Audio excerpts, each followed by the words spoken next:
Good morning and welcome to the Public Service Commission. This morning we are here in the hearing in docket number 2021-2-E. We'll start by taking a roll call of commissioners.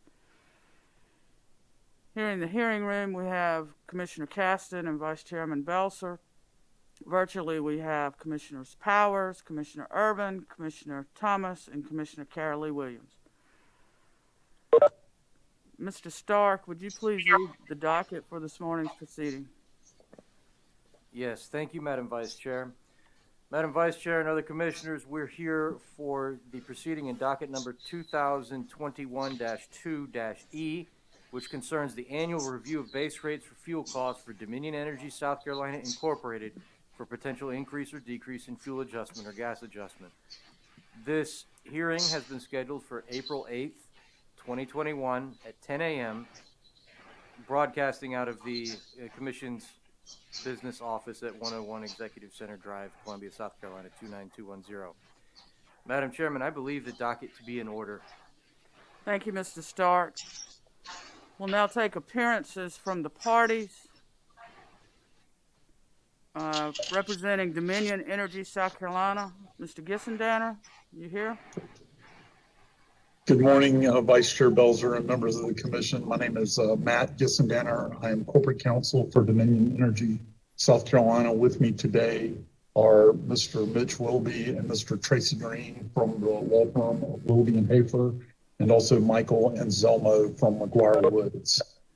Together we represent the company, and it is our pleasure to appear before you this morning. Thank you. Thank you, Mr. Gissendanner, and welcome to you and your co-counsel. South Carolina Energy Users Committee.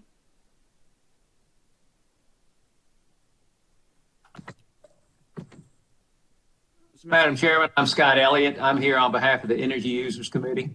Thank you, Mr. Elliott. Welcome to this morning's proceeding. Thank you, ma'am. South Carolina Alliance for Clean Energy and South Carolina Coastal Conservation League. Good morning, Vice Chair Belser. This is Kate Mixon representing the South Carolina Coastal Conservation League and the Southern Alliance for Clean Energy. And with me here today is Kurt Ebersbach, who's been admitted pro hoc beach in this proceeding. Thank you, Ms. Mixon. Welcome to you and Mr. Ebersbach. Thank you. CMC Steel South Carolina requested to be excused, and we did grant that request. Who's appearing for the Office of Regulatory Staff? Good morning, Madam Vice Chair. This is Jeff Nelson. Together with Jenny Pittman, we are representing the Office of Regulatory Staff this morning. Thank you, Mr. Nelson, and welcome to you and Ms. Pittman for today's proceeding. Are there any preliminary matters which need to be addressed before we begin? Madam Vice Chair, I do have one matter, if I may. Mr. Nelson, please go ahead. Thank you, Madam Vice Chair. Again, Jeff Nelson on behalf of ORS. ORS would like to offer for identification and to be entered into the record a stipulation which was entered between ORS, Dominion Energy, and the South Carolina Energy Users Commission. This was filed with the Commission on April 1st. This stipulation resolves the issues in this docket between the three signatory parties, Witness Rooks on behalf of Dominion and Witness Seaman Wynn on behalf of ORS will provide support for the stipulation from the witness stand. Thank you, Mr. Nelson. The stipulation that was filed on April 1st between South Carolina Office of Regulatory Staff, Dominion Energy South Carolina, and the South Carolina Energy Users Committee will be marked for identification as hearing exhibit number 1. Is there any objection to this document coming into evidence?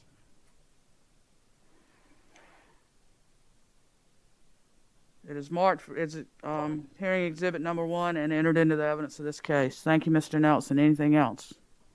Nothing further. Thank you, Ms. Madam Chair. Anything from any other party?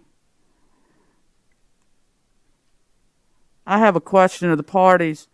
Those that have filed direct and rebuttal or direct and surrebuttal, are y'all planning to present both testimonies at one time, or are you going to do direct, rebuttal, surrebuttal? How are y'all wanting to proceed today? Mr. Gissel? Vice Chair Belzer, this is Matt Gisner on behalf of Dominion Energy South Carolina. The company plans to present its direct and rebuttal at the same time. Thank you, Mr. Gissendanner. Is that agreeable with interveners SACE and CCL? Yes, Vice Chair Bessler, we also plan to present our witness, Tom Beach's testimony, direct answer rebuttal testimony at the same time. And Mr. Nelson, is that agreeable with ORS? Yes, Madam Vice Chair, ORS would plan on presenting both the direct and rebuttal testimony of its witnesses at one time. Okay, thank you very much. Mr. Gissendanner, you may proceed. Thank you, Vice Chair Belzer. This is Michael Anselmo on behalf of the company. We would call George Lippard to the virtual stand, please. Mr. Lippard, the court reporter will swear you in when you appear when we get you on the screen.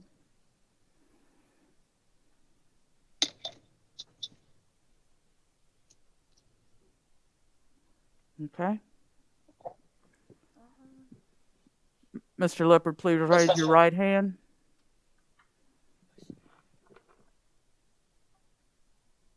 You're on. I'm sorry, I'm trying to push it here. It's on. Sir, in the testimony you're about to give, do you solemnly swear or affirm to tell the truth, the whole truth, and nothing but the truth? I do. Thank you. Thank you, Mr. Lippard. Mr. Lippard, could you please state your full name for the record? My name is George A. Lippard III. And by whom are you employed and in what capacity?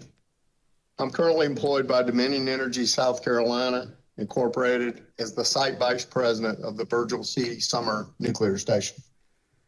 Thank you. Did you prepare or cause to be prepared under your direction 8 pages of direct testimony that was pre-filed with the commission in this docket?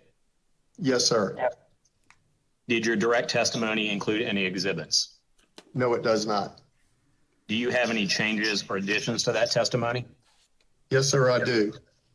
I have some non-substantive typographical errors that I would like to correct. On page 6, line 19, page 7, line 2, and page 7, line 12, references to SC, E, and G should be replaced with DESC, Dominion Energy South Carolina. Thank you, Mr. Lippard. If I asked you all those questions contained in your pre-filed direct testimony with those corrections here today, would your answers be the same? Yes, sir, they would. Madam Vice Chair, at this time, I move that the pre-filed direct testimony of Mr. Lippard be entered into the record as if given orally from the stand. Mr. Lippard's direct pre-filed testimony will be read into the record as if given orally from the stand. Thank you. Thank you. Mr. Lippard, have you prepared a summary of your pre-filed direct testimony? Yes, sir, I have. Would you please present the summary to the commission at this time? Yes, sir. Good morning, Vice Chair Belzer and other commissioners. The purpose of my testimony this morning is to review the operating performance of the VC Summer Nuclear Station during the review period of January 1st, 2020 through December 31st, 2020. The company's primary objective is to strive for excellence in all phases of operation of the facility and is reflected in the outstanding service record of VC Summer. The station's key focus areas of safety, reliability, outage and work management, workforce development, and organizational effectiveness constitute the company's core business plan elements. These objectives also focus on maintaining a competitive production cost for the generation of electricity utilizing nuclear fuel. VC Summer performed well during the review period. Dominion Energy South Carolina, or DESC, continuously meets or exceeds all NRC requirements and Institute of Nuclear Power Operations, or INPO, standards. The company is pleased to report that INPO rated VC Summer's overall performance as exemplary from the test year, up from a strong rating during the previous year. An exemplary rating is the highest achievable rating from INPO. The NRC is responsible for the licensing and oversight of the civilian use of nuclear materials in the United States.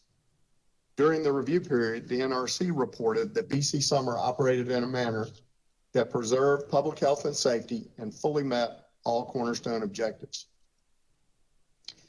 Consistent with the provisions of the South Carolina Code, BC Summer's net capacity factor, based on reasonable excludable nuclear system reductions during the review period, was 102.70%, and the gross generation output was 8,041,633 megawatt hours.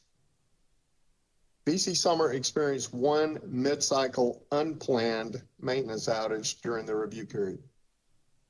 On September 7th, 2020 at 3:33 p.m., the company opened the main generator breaker and brought BC Summer offline to safely repair a valve actuator air leak on a safety-related but non-radioactive feed water isolation valve. The air leak was being monitored under the plant's trending program and had worsened to the point where repair had become imminent. Due to the function of the valve, the plant must be taken offline to implement the repairs and to perform post-maintenance testing.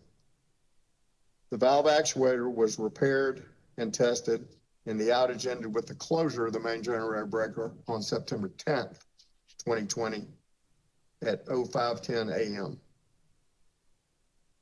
BC Summer also experienced two derating occurrences, which are defined as less than 100% output. The first occurred on July 27th, 2020 at 6:45 p.m. The unit reduced its generation output in a controlled manner to 83%, resulting from the motor fault of one of three large circulating water pumps that draw water from Lake Monticello. The power reduction was required to ensure that the temperature of the water returning to the lake was maintained below the BC Summer permitted environmental temperature limit of 113 degrees. The station maintains a spare motor for this pump at an off-site storage shop in Virginia. And after transporting and installing the spare motor, BC Summer was able to return to 100% power at 11:08 p.m. on July 30th, 2020. The second derating took place on August 22nd, 2020 at 6:09 p.m. and was related to a motor short. The station was forced to reduce power to 84% to ensure compliance with the previously mentioned permitted 113 Fahrenheit discharge limit regulation. As the company worked to obtain a replacement motor, Lake Monticello temperatures cooled, and the station was able to slowly raise power levels and return to 100% on September 25th, 2020 at 1 a.m. The faulted motor was replaced with a motor that had been procured, and the unit was returned to service on October 15th, 2020. During the review period, BC Summer also experienced one planned outage for refueling. That outage began on April 10th, 2020. The reactor was returned to criticality at 6:18 p.m. on May 9th, 2020, and the outage ended with the closure of the generator output breaker at 11:36 p.m. on May 10th, 2020. During the refueling outage, approximately 1/3 of BC Summer's 157 fuel assemblies were replaced, and scheduled maintenance work that cannot be performed when the plant is in operation was conducted. During that time, over 6,000 tasks, including preventive maintenance, corrective maintenance, plant modifications, and surveillance testing tasks, were completed successfully. The company met all technical objectives and completed all scheduled maintenance activities during the outage. I am pleased to report to the Commission that the planned outage, which was scheduled for 33 days, was accomplished approximately 3 days ahead of schedule and represented the shortest duration outage in the history of the station. The outage was completed with no nuclear safety significant events, and our next outage is scheduled for the fall of 2021. PC Summer's used fuel storage capability consists of a spent fuel pool and a dry cask storage facility, which has been designed to accommodate storage of all fuel used for the life of the plant. The company last transferred used fuel from the spent fuel pool to the dry cask storage facility in the spring of 2019. The next such transfer is scheduled for the first half of 2022. This ends the summary of my testimony. Thank you, Mr. Lippard. Madam Vice Chair, Mr. Lippard is available for questioning from the parties and the commission. Thank you. South Carolina Energy Users Committee. Questions, Madam Chair? Thank you. South Carolina Alliance for Clean Energy and South Carolina Coastal Conservation League. No questions. Thank you. Office of Regulatory Staff. No questions from ORS. Thank you, Madam Vice Chair. Thank you. Commissioners.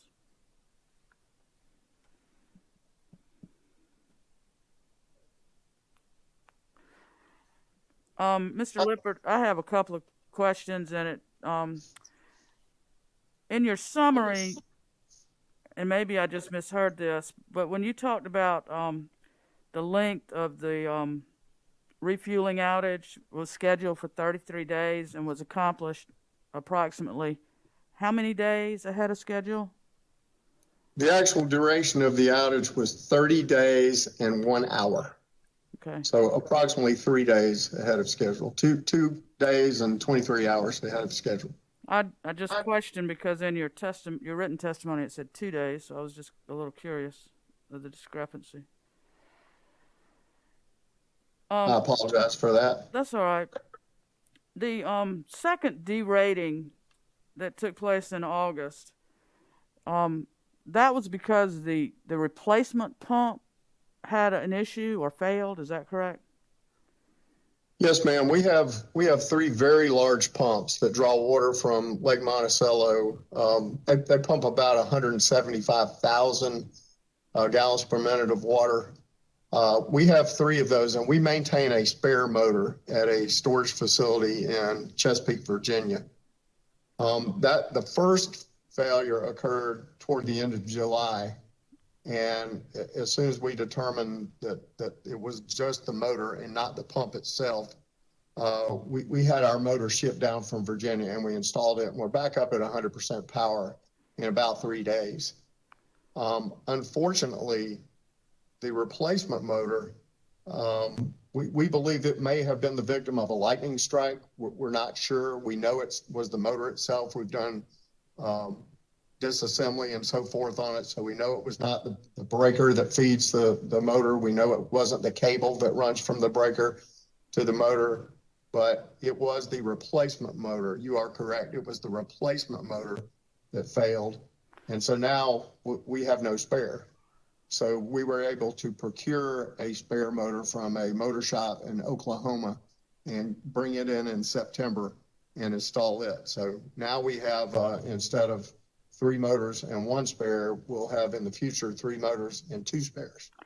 Okay. Well, my question was going to, when installing the replacement motor, was the motor checked out prior to Absolutely. installing? Okay. Absolutely. It was checked out and it ran. Let me refer to my notes here. It actually ran for about a little over 3 weeks with no problem. And then suddenly it failed. And of course, I asked myself the very same question you're probably wondering. 2 motors in the same location on the same pump. Am I missing something here? Is it inadequately grounded? Is it the breaker that feeds the motor? Is it the underground cable? Is there some other commonality here that we need to go after and not just keep putting motors in there and having issues? So we did a very extensive evaluation with the motor shop. We sent people up there to watch the disassembly. And although the motor core shorts are similar, one appears to be an aging type failure, and the other one we believe is due to some sort of instantaneous voltage coincident with something like a lightning strike. All right. I appreciate that. I mean, in a fuel proceeding, we're looking to make sure that the company minimized all risk of increased fuel costs. So it just seemed kind of strange that the same pump and two different motors failed that quickly. That's why I was asking the question. So thank you very much. Commissioners, any other questions? Vice Chair Belzer. Commissioner Caston. Good morning, Mr. Lippard. Good morning. I'm not sure where to look. If I look up this way to look at you, that doesn't work. So I'm just going to look at Vice Chair Belzer and play like I'm looking at you, if that's okay. On the shutdown that I guess you guys were discussing, the scheduled shutdown, it was scheduled for 33 days. Is that correct? Yes, sir, that is correct. How will those schedules develop? I mean, is that from experience? Well, let me ask. Well, answer that question first. How will these schedules developed? Well, the schedule is developed using a very complex tool that we call P6. And what P6 does is it obviously, to do the work that we have to do, we first got to take the plant offline. We've got to cool it down. We've got to depressurize it. There's certain things that we have to take apart, and there's certain conditions that we have to meet at various intervals in the outage to do the work that we need to do. So what P6 does for us is it logics those activities. And it says, I cannot do activity A without first doing activity B. So it makes sure that the logic of doing things in a certain order is maintained. And every outage has what you call a critical path, which is, things that really constitute the length of the outage. Other things, you have some of what we call float, where, I may have 5 days to get a 2-day activity done. So, but we schedule everything. Everything we do during an outage is scheduled through that tool called P6. And the real key to an outage is defining what your scope is. Your scope will be a certain number of activities, and you can accomplish whatever your production rate is, 180 activities a day, 200 activities a day.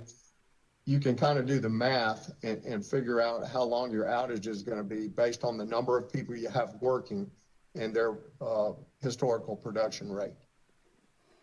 All right. I think pretty much answered my question there. In other words, this P6 is, in essence, a critical path scheduling tool. Yes, sir. It is a tool that is widely used throughout the nuclear industry. I don't know of any plant that doesn't use it. And it basically schedules everything for you, but it will tell you, because of its ability to logic and sequence activities, it will tell you what your critical path is. And those are the things that you need to focus on to complete your outage on time. So for long lead time items, does it prompt you for that, or is that input that is required on your end? Well, basically, we do our outages every 18 months. So as soon as we completed the outage in May, we're already working on the next one. We already have a base, I'll call it a skeleton schedule of things that we know that we're going to do, either modifications that we're going to make to the plant to make the plant more efficient, or to adopt better technologies. There's certain inspections that we know we have to do this coming outage, 2 outages from now, 3 outages from now.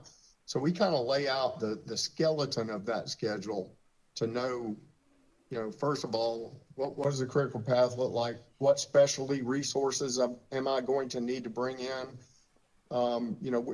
We bring in hundreds of people that do specific, distinct tasks during the outage because that's the only time we do them. It wouldn't make sense to keep those people on the payroll when their task or their job that they do during an outage may last, 4 or 5 days or a week. Those are people that move from site to site and do those specialty activities. So outages are very complex. You plan them well in advance, and And the real key, as I mentioned earlier, is limiting your scope, which really defines your duration.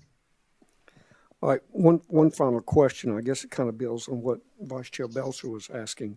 Whether it's motors, pumps, what have you, I don't understand all the operations by a long shot. But rather than a scheduled outing, are those monitored in some way, whether it's a predictive or preventive maintenance method?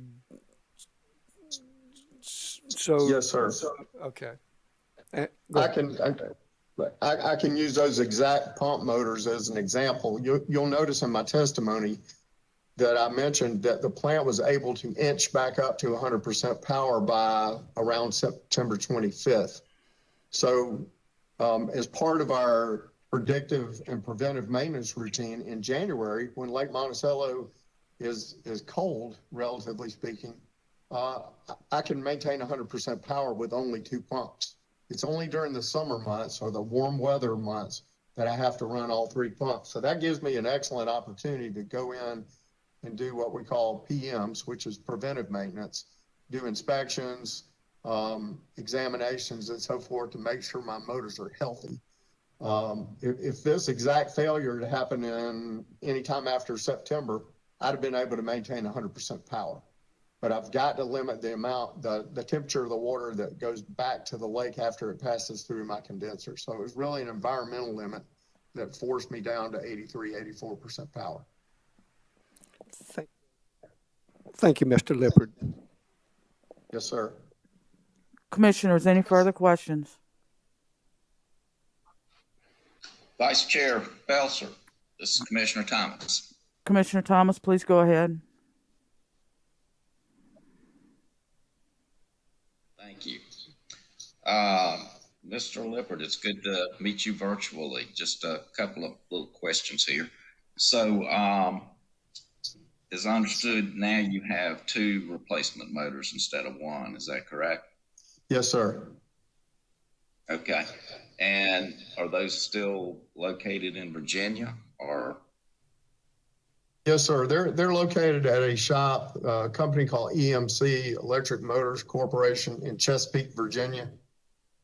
Even prior to the merger with Dominion, that is a large motor shop that many plants, both nuclear and fossil, store their motors. These are very large motors, and they have a temperature controlled storage facility there that it makes sense to keep the motors there versus me keeping them on site, because I can get them shipped down to the site in a matter of hours.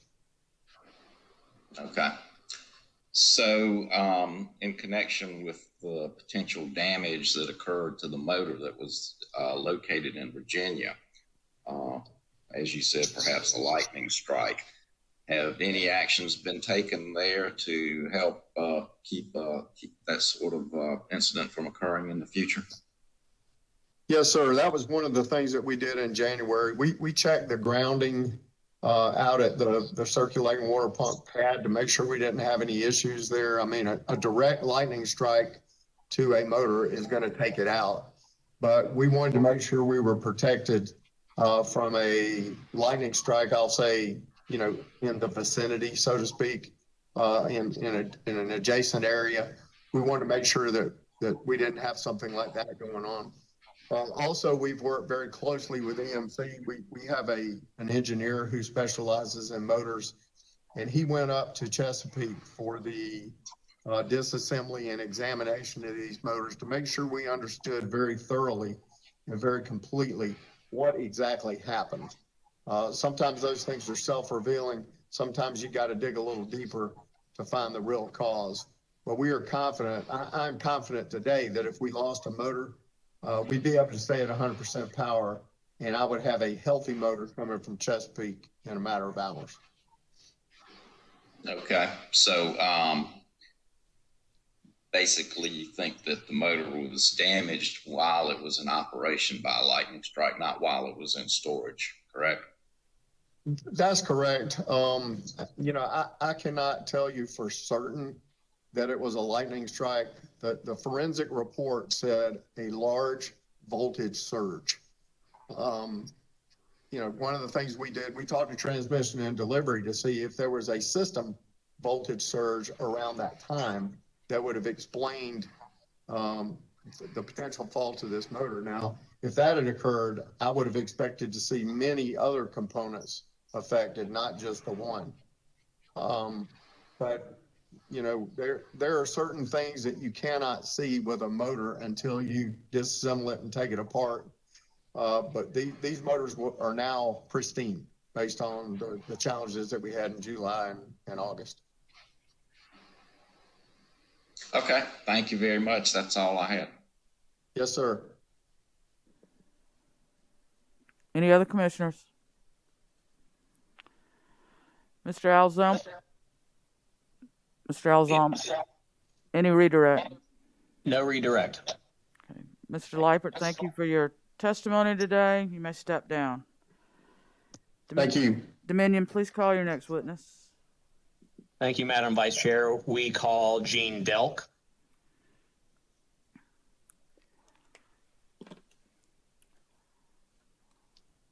Thank you, Mr. Delk. I can see you. Can you hear me? Yes, sir. Okay. Could you please state your full name for the record? Wait a minute. We need to get him Sorry. sworn in, please.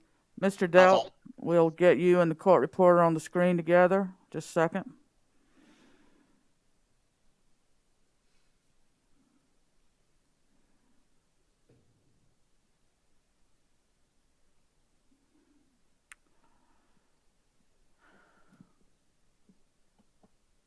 There we go. Mr. Delk, would you raise your right hand, please?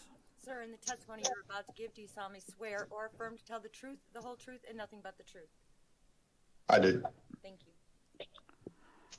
Mr. Alzomo, you may proceed. Thank you. Mr. Delk, please state your full name for the record. Henry E. Delk Jr., and I go by Gene. Thank you. By whom are you employed and in what capacity? I'm currently employed by Dominion Energy South Carolina Incorporated as Director of Power Generation. Thank you. Did you prepare or cause to be prepared under your direction 13 pages of direct testimony that was pre-filed with the commission in this proceeding? Yes, I did. Did your direct testimony include any exhibits? Yes, it has one exhibit. Do you have any changes or additions to that testimony? No, I do not. If I ask you all the questions contained in your pre-filed direct testimony here today, would your answers be the same? Yes, they would. Madam Vice Chair, at this time, I move that the pre-filed direct testimony of Mr. Delk with his exhibit be entered into the record as if given orally from the stand. Mr. Delk's pre-filed direct testimony will be entered into the record as if given orally from the stand. Mr. Delk's exhibit, which is shown as HED 1, consisting of 2 pages, will be marked for identification as hearing exhibit number 2 and entered into the record of this case. Thank you. Thank you. Mr. Delk, have you prepared a summary of your pre-filed direct testimony? I have. Would you please present the summary at this time to the commission? Sure. Good morning, Madam Vice Chair and members of the commission.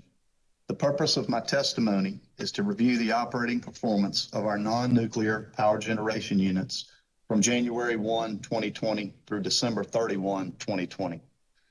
The company operates a diverse non-nuclear generation portfolio of approximately 5,000 megawatts, including 3 coal-fired steam units, 1 dual-fueled coal and natural gas steam unit, 3 gas-fired steam units, 11 combined cycle combustion turbine steam generator units that can be fired on gas or oil, 16 simple cycle combustion turbines, 4 hydroelectric generation facilities, and 1 pump storage hydroelectric facility.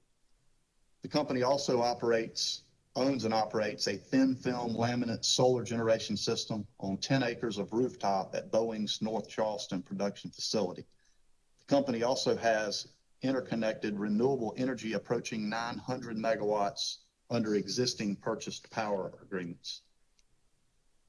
These assets generated 21,629,880 megawatt hours of energy during the review period, with the combined cycle units generating approximately 46.2%, the nuclear plant generating approximately 23.8%, coal-fired steam units and the dual-fueled steam unit at Coke Station when fired by coal, generating approximately 17.7% of that amount.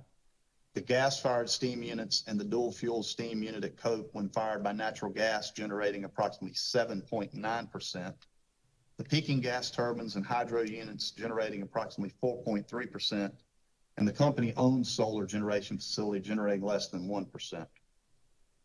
These power station facilities operated efficiently and dependably during the review period. The company's coal-fired and natural gas-fired steam units and the combined cycle units, which we refer to as fossil units, had an overall availability factor of 80.3%, with higher availability factors during the peak demand months of January, February, June, July, August, and December of 91.65%. These units had a forced outage factor of 5.67%. When water unit 2 is excluded from this calculation, the forced outage factor falls to 0.83% for the remaining units. During the review period, and as detailed in my pre-filed testimony, the company completed a number of significant maintenance outages at Cope Station, Williams Station, Urquhart Station, Watery Station, and Columbia Energy Center. 3 units experienced a significant forced outage during the review period, which we define as lasting more than 7 days for a unit greater than 100 megawatts. Watery Unit 2 experienced a forced outage beginning on February 19, 2020, when a hydrogen and air mixture resulted in an isolated explosion causing damage that was contained to the stator section of the main generator. This unit remains out of service while repairs are being made. McMeekin Unit 2 experienced a forced outage on May 17, 2020, due to a failed vacuum pump on the condenser and returned to service on May 28, 2020. Urquhart Unit 2 experienced a forced outage on October 10, 2020, due to the failure of a generator breaker.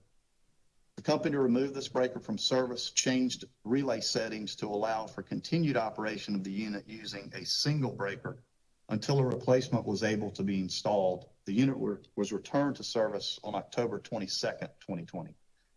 In summary, our non-nuclear power generation fleet has operated reliably and efficiently during the review period.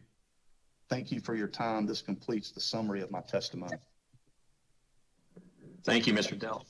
Madam Vice Chair, Mr. Delk is available from questioning from the parties in the commission. Thank you. South Carolina Energy Users Committee. Any questions? No questions. Thank you, Madam Chair. SACE and CCL. No questions, Madam Chair. ORS.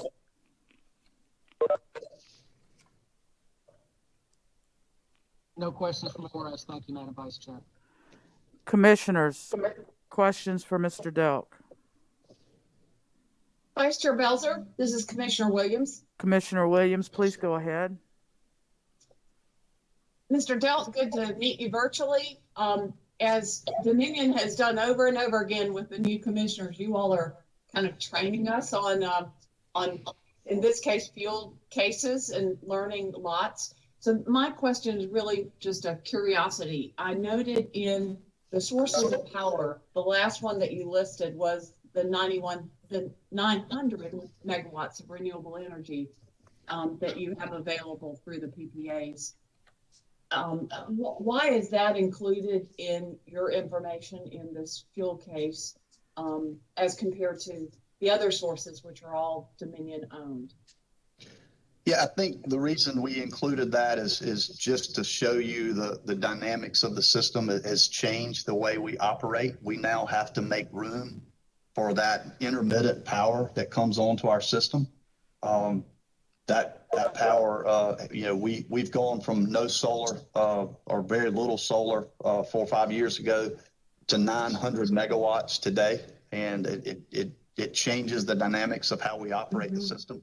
And we just felt it would be important to include the fact that that is a component of meeting the load on a daily basis. Those units are there, and they come and go. I tell people the nuclear plant kind of comes on and runs. It's the units in non-nuclear power generation. We have to move up and down throughout the day and at nighttime to meet the demand on the system that's not met through solar or nuclear. Thank you. I appreciate that answer. No more questions. Thank you, Commissioner Williams. Commissioners, any other questions? Madam Vice Chair. Commissioner Powers? Thank you. Mr. Delk, is it really feasible to be putting money back into Water E Unit 2? Yes, I definitely think it is. That unit has been a valuable resource to us for 50 years now. It's been a very reliable resource over time, and we conducted an analysis when the unit had the unfortunate incident last February, and that analysis showed that bringing that unit back online was absolutely prudent thing to do. Okay. What do you see long term as far as Water E? Well, as you know, we're currently conducting the retirement studies. I think Water E, those two units were the first studies that are currently underway. That's a very complicated process to look at. Certainly, from my perspective, it provides 700 megawatts to our system that I believe will have to be replaced in some form or fashion. And I believe it will have to be replaced with a dispatchable type unit. I don't know what the answer will be, but I know the company's goals would be to meet our net zero commitments, and certainly retiring coal is a way to achieve that. Until those studies are completed, though, we really don't know what that answer will be. Okay, thank you, sir. That's all I have. Thank you. I heard another commissioner. I'm not sure who it was. Vice Chair Belser, this is Commissioner Thomas, and Commissioner Powers pretty much covered my questions, so I'm all good. Thank you. Okay. Any other commissioners? Vice Chair Belson. Commissioner Caston. Good morning, Mr. Delk. Good morning. Thinking about that, I guess, generation produced from that particular unit that was just discussed. When you say it would need to be replaced, or when it will be replaced, or how it will be replaced, I'm assuming you're talking about if it were retired next week, you would need to replace that generation capacity, correct? Yes, I believe we would. And as part of the process of, I guess, studying the retirement, is that looking at alternative technologies to replace that unit? Yes. I'm not intimately familiar with all of the studies, but certainly it would consider all options that were out there to replace the capacity, depending on where the technologies are. But I believe that it would need to be replaced with units that could be called upon and to respond as our system controllers need it, no matter the time of day or night. So does that answer your questions? Yeah. So with dispatchable, on time, real demand, real time service, correct? Yes, sir. That's correct. So whether that's modular, nuclear, gas fired, or some form storage, something along those lines. Correct? That's correct. Okay. Who from Dominion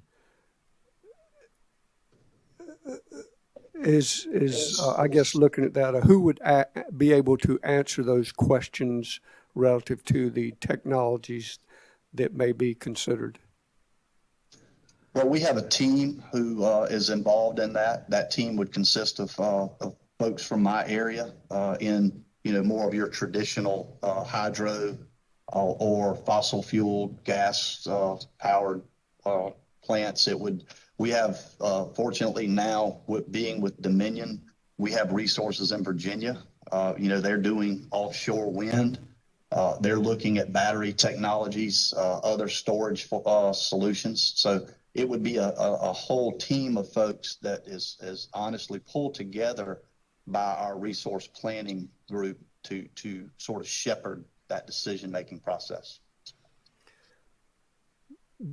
But these considerations would be part of a study or evaluation for decommissioning a plant. Is that true? I believe it would, yes, sir. Who could answer that? Witness Bell may be able to help later on with more specifics along those lines. Thank you very much, Mr. Delk. I appreciate it. Any other commissioners? Any redirect? Madam Vice Chair, I have no redirect. Thank you. Mr. Delk, thank you for your testimony. You may step down. Thank you. Mr. Anselmo, call your next witness. Madam Chair, it's Mitch Willoughby. I will be calling to the stand on behalf of Dominion Energy South Carolina. Our next witness, who is Mr. Tom Brookmeyer. Mr. Brookmeyer, would you please turn on your camera? I have done so. There you are.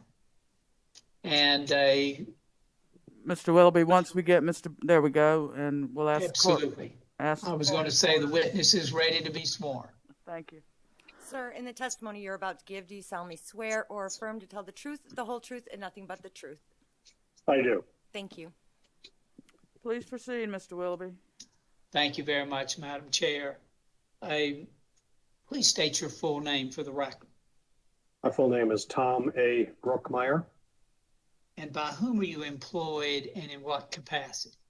I'm employed by Dominion Energy Services Incorporated, and I'm the manager of nuclear fuel procurement. Thank you very much, Mr. Brookmeyer. In connection with this proceeding, have you prepared or caused to be prepared under your direct supervision and pre-filed in this docket 16 pages of direct testimony? Yes, sir, I have. Are there any corrections or changes to be made to that testimony? There is none. If I asked you the questions that appear in that testimony, would your answers today be the same? Yes, they would. Madam Chair, we would move the introduction into the record as if given orally from the stand, the pre-filed direct testimony of Mr. Brookmeyer. Mr. Brookmeyer's pre-filed direct testimony will be entered into the record as if given orally. Thank you very much, Madam Chair. Mr. Brookmeyer, did you also prepare an exhibit that was attached to your direct testimony? That is correct, a one-page exhibit. Are there any corrections or changes to be made to the exhibit? No, there are not. Madam Chair, we would move the introduction into the record as the next hearing exhibit, the one-page exhibit attached to Mr. Brookmeyer's testimony. Mr. Brookmeyer's one-page testimony, denoted as TAB-1, consisting of one page, will be marked for identification as hearing exhibit number 3 and admitted into the evidence of this case. Thank you. Thank you very much, Madam Chair. Mr. Brookmeyer, have you prepared a summary of your testimony? Yes. Please deliver that at this time. Certainly. Good morning, Madam Vice Chair, members of the Commission. In my testimony, I explained the nuclear fuel purchasing process for Dominion Energy South Carolina and discuss uranium prices for the review period and near-term outlook. The Nuclear Fuel Procurement Group uses a forecasted refueling schedule on a periodic basis to form the foundation of future planned nuclear fuel requirements and specifications. Once the nuclear fuel requirements planning is developed, the Nuclear Fuel Procurement Group directs the uranium conversion, enrichment, and fabrication that will, in plan, meet those requirements. Due to the long lead time required to process uranium prior to being loaded into Dominion Energy South Carolina's reactor, the company's contracts are normally long-term contracts with a term in excess of 2 years. Currently, the company has long-term commitments for uranium, conversion services, enrichment, and fabrication for VC Summer Unit 1. And during the review period, the Nuclear Fuel Procurement Group monitored the nuclear fuel market on an ongoing basis and evaluated spot market opportunities from time to time that may supplement long-term contract supplies as appropriate. The company also has some nuclear fuel inventory, which provides security of supply for future reactor requirements by mitigating potential market disruptions.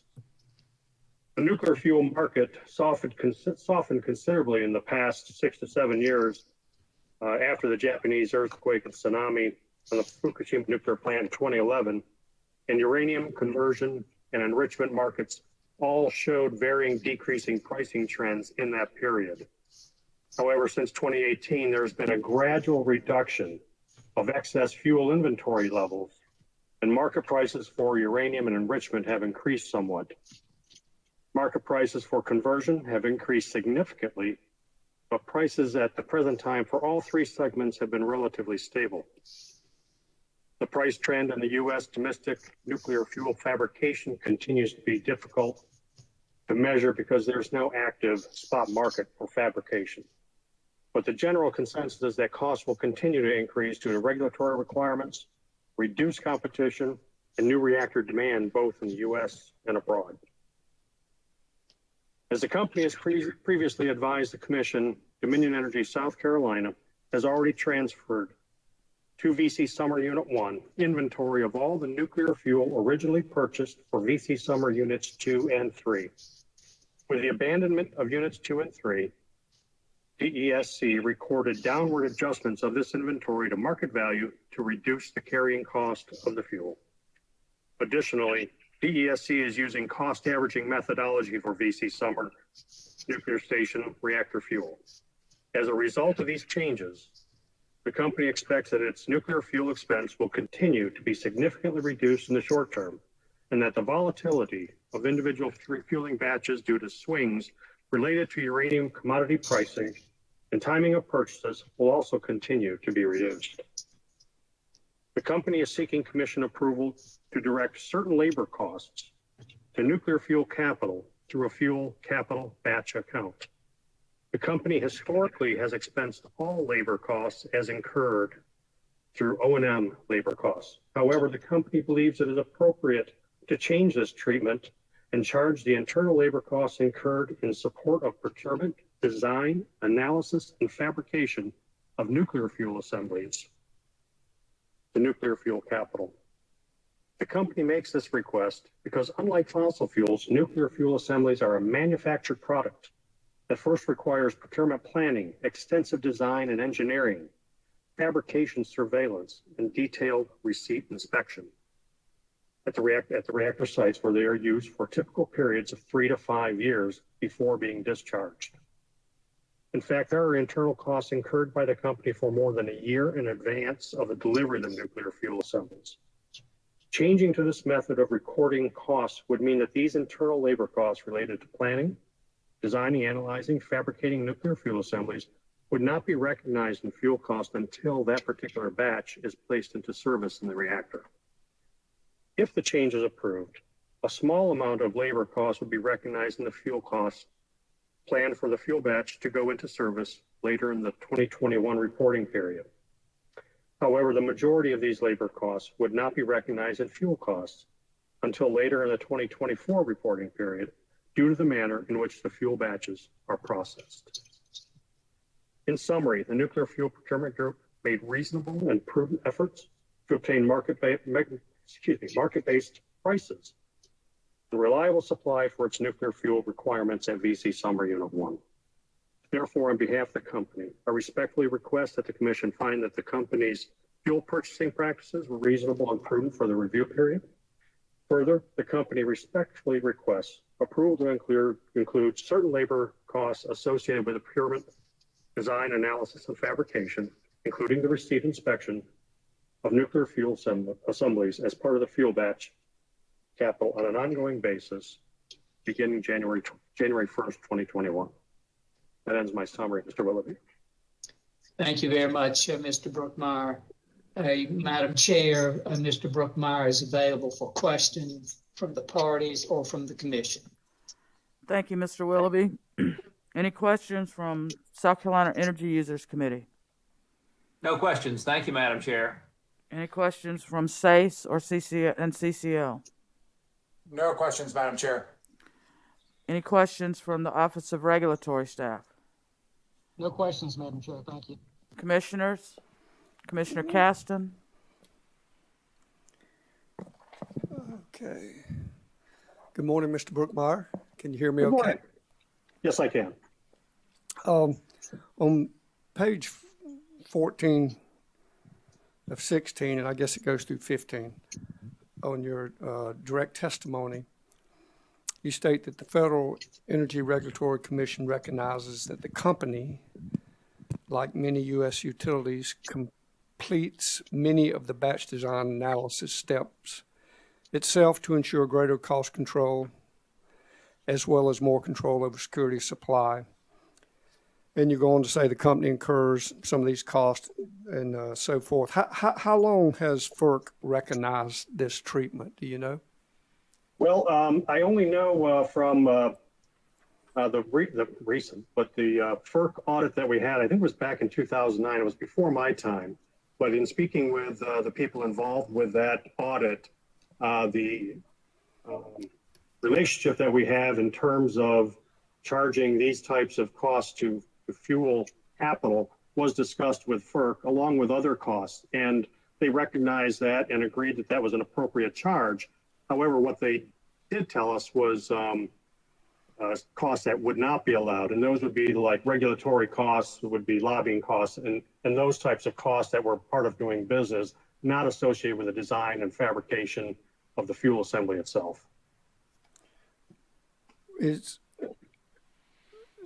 So in this particular fuel proceeding, why is Dominion wanting to do that in this particular hearing rather than a previous one or a later one?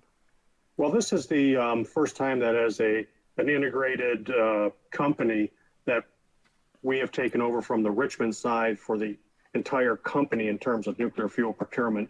And so what this does, it gets us all to a standard level of the way we do business. And that's why it's being offered here. You say a standard way for us. You're talking about Dominion Energy Virginia and South Carolina, or and North Carolina as well. Yes. Well, how does this help the customer? Well, it's the way that it would work is that what's really happened is that some of those charges that were originally going to be charged to O&M have been reduced from the base rate and shifted over to the fuel capital side. And I think Witness Brooks can talk a little bit more detail about that.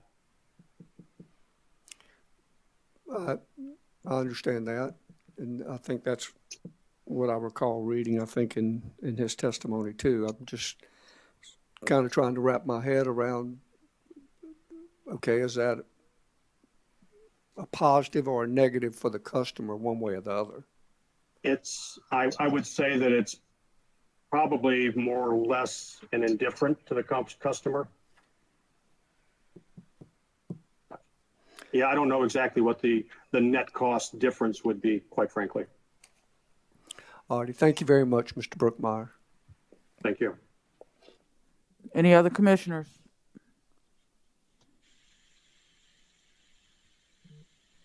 Hearing none. Okay, Commissioner Thomas, Commissioner Thomas, please proceed. Thank you. Thank you, Mr. Brookmeyer.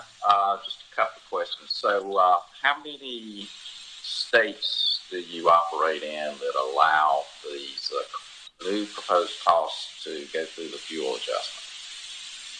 Of the regulated states, it would be Virginia, North Carolina, and we're requesting South Carolina.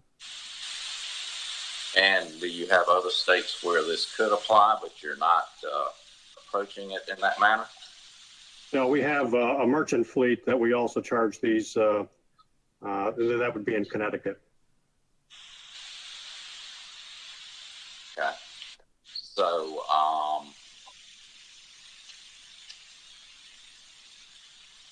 I don't know. I guess I'm just kind of trying to get my head around why we should make this change, much like Commissioner Caston. And I mean, it looks to me like then we're moving away from handling these costs in a general rate case and pulling them into the fuel. And I guess potentially then, and they could flow through to the customers a little bit more quickly as a fuel adjustment than through a general rate case. And that's just kind of where my head is right now. And I guess I don't really see a big benefit to the customers, which is a concern to me. Can you help me out there at all? Well, again, what it does, it just it shifts those costs to a longer period of amortization, you know, through the fuel costs. Other than that, it's really just a common practice for us doing business. And I guess another concern that I have is given that you and Virginia are now handling this process, and you're doing other states as well. My other concern would be, how do we know that the correct amounts are getting allocated to South Carolina as opposed to other states? In other words, I'm concerned that the South Carolina customers may somehow or another end up carrying a higher burden than they should. My concern is about the allocations, I suppose, is what I'm saying. Yes, and I understand that, and we're also very careful about the charging that we use. We go through the work breakdown structure, so only certain engineers who are doing the work would be assigned to the South Carolina work, would be charging to that number. We have other engineers throughout the fleet who will work on Virginia specific reloads, and they get charged to Virginia. So the charge numbers are tightly controlled, and we do review those. Okay, that's all I have for now. Thank you. Any other commissioners? Vice Chair Belzer, this is Commissioner Williams. Commissioner Williams, please proceed. Thank you. Good morning, Mr. Brookmeyer. Good morning. You mentioned that there would be a small amount of costs that would be associated in 2021, but a majority would be, if we were to make this decision to allow labor costs associated with the creation of nuclear fuel to go into the fuel case. But I think I heard you, did I hear you say then the majority of the cost would go in 2024? And can you elaborate on that and in terms of the impact on the fuel rate? I can certainly elaborate the process here. As witness Lippert mentioned that, you know, basically 1/3 of a reactor core is replaced every 18 months. And that next refueling outage would occur in the fall of 2021. So the batch of fuel assemblies, basically 1/3 the core that would be going into the fall of 2021, would have some of these labor costs associated with it, but it would not represent the entire batch. That's it. I mean, the entire allotment of fuel assemblies in that core. So just 1/3. And so it takes a full, once the 3 batches are operating in the core, which wouldn't be until sometime in 2024, would the full costs of that labor be included in the actual rate. So it's a stepwise process. Okay. And any idea about the impact on the cost to the customer? I don't have the actual numbers, Commissioner. However, we would anticipate that the labor cost would be quite small compared to the fuel cost batch itself. And some of that is done by Westinghouse when we buy the fuel, they do some of the engineering costs, and we've done some of the engineering costs. So all we're looking at is that difference of the engineering costs that we do as opposed to Westinghouse. Okay, okay. And would in-house costs be less than Westinghouse costs? We certainly believe so. We have not gone out and benchmarked that, but our belief is that our costs would certainly be less. Could that information be provided at some point to the commission? Well, it's hard to judge because Westinghouse is not likely to tell us what their cost would be if we're not going to buy it. So, but in our own experience, from what our labor rates are versus what their labor rates are, I can say that ours are more attractive. Okay. You talked some about, this is really a shift from moving this cost from base rate cost to the fuel cost, correct? That's correct. And I'm fuzzy on this detail, but if it's part of O&M, then is there a return on investment that the company is able to capture on top of that? Yeah, that I'm not personally aware of. I think Witness Rooks might be a better source for that answer. Okay, okay. Thank you. No more questions. I appreciate it, Mr. Brookmeyer. Vice Chair Belser. Commissioner Caston. Mr. Brookmeyer, you had mentioned from Commissioner Williams' question, I guess, relative to benchmarking, whether Dominion could do it better or was more efficient than someone else. And I understand the difficulty and challenges there. That said, that is always a question. Does Dominion, relative to not just this, but any other area of operations, do benchmarking or have established a best in class or something? How do you know when you're doing well? How do you know if you're doing this really well or efficiently? Well, there are energy benchmarks in terms of fuel costs, and I don't have them in front of me, but there's organizations like EUCG. We use NEI, who helps us, determine what our costs are. In general, we do quite well, but I don't have those numbers in front of me, and I don't even know to what extent they're immediately available. Okay. Who with Dominion would have an idea, be able to answer questions relative to best in class efficiencies or benchmarks?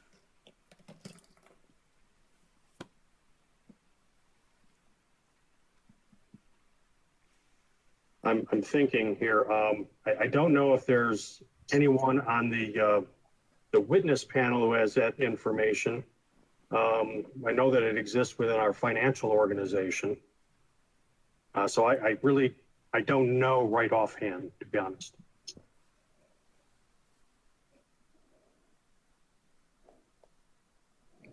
Okay. Thank you, Mr. Brookmeyer. Thank you. Any other commissioners? Hearing none. Mr. Willoughby, any redirect? There's no redirect, Madam Chair, and we would ask that Mr. Brookmeyer be excused. Mr. Brookmeyer may step down. Thank you for your testimony today. Thank you, Madam Vice Chair. Dominion, next witness, please. Thank you very much, Madam Chair. We would call next to the stand Miss Rose Jackson. If you turn, there you are, Miss Jackson. And you will, court reporter will swear. In the testimony you're about to give, do you solemnly swear or affirm to tell the truth, the whole truth, and nothing but the truth? I do. Thank you. Please proceed, Ms. Please state. Thank you very much, Madam Chair. Please state your full name for the record. My name is Rose Moore Jackson. And Ms. Jackson, by whom are you employed and in what capacity? I'm employed by Dominion Energy Services Incorporated as the Director of Gas Supply Services. In connection with this proceeding, have you caused to be prepared and pre-filed 12 pages of direct testimony? Yes, sir. Do you have any changes or corrections to your direct testimony? Yes, sir. I have 2 corrections. Would you direct us to the page that we need to turn to in order to where those corrections will be made? Yes, sir. If you'll turn to page 11, line 18.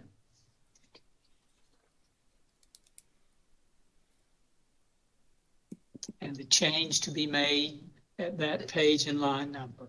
The change to be made is the number $187 million should replace $238 million at the end of that line. So 238 million will be stricken and inserted in place thereof will be 187 million. Is that correct? Yes, sir. That's correct. Are there any other changes? Yes, sir. On the next line, line number 19, the approximate average price of $2.49 should be replaced with $1.96 per decatherm. Are there any other changes or corrections to be made? No, sir. With those changes that you've just enumerated, if I asked you the questions that appear in your direct testimony, would your answers today be the same as correct? Yes, sir. Madam Chair, we would move the introduction into the record as if given orally from the stand, the pre-filed direct testimony of Ms. Jackson. Ms. Jackson's pre-filed testimony as corrected will be entered into the record as if given orally. Thank you. Thank you very much, Madam Chair. And Ms. Jackson, I don't believe you had any exhibits to your testimony. Am I correct? That's correct. Ms. Jackson, have you prepared a summary of your testimony? Yes, sir, I have. Please deliver that at this time. Thank you. Good morning, Vice Chair Belzer and members of the Commission.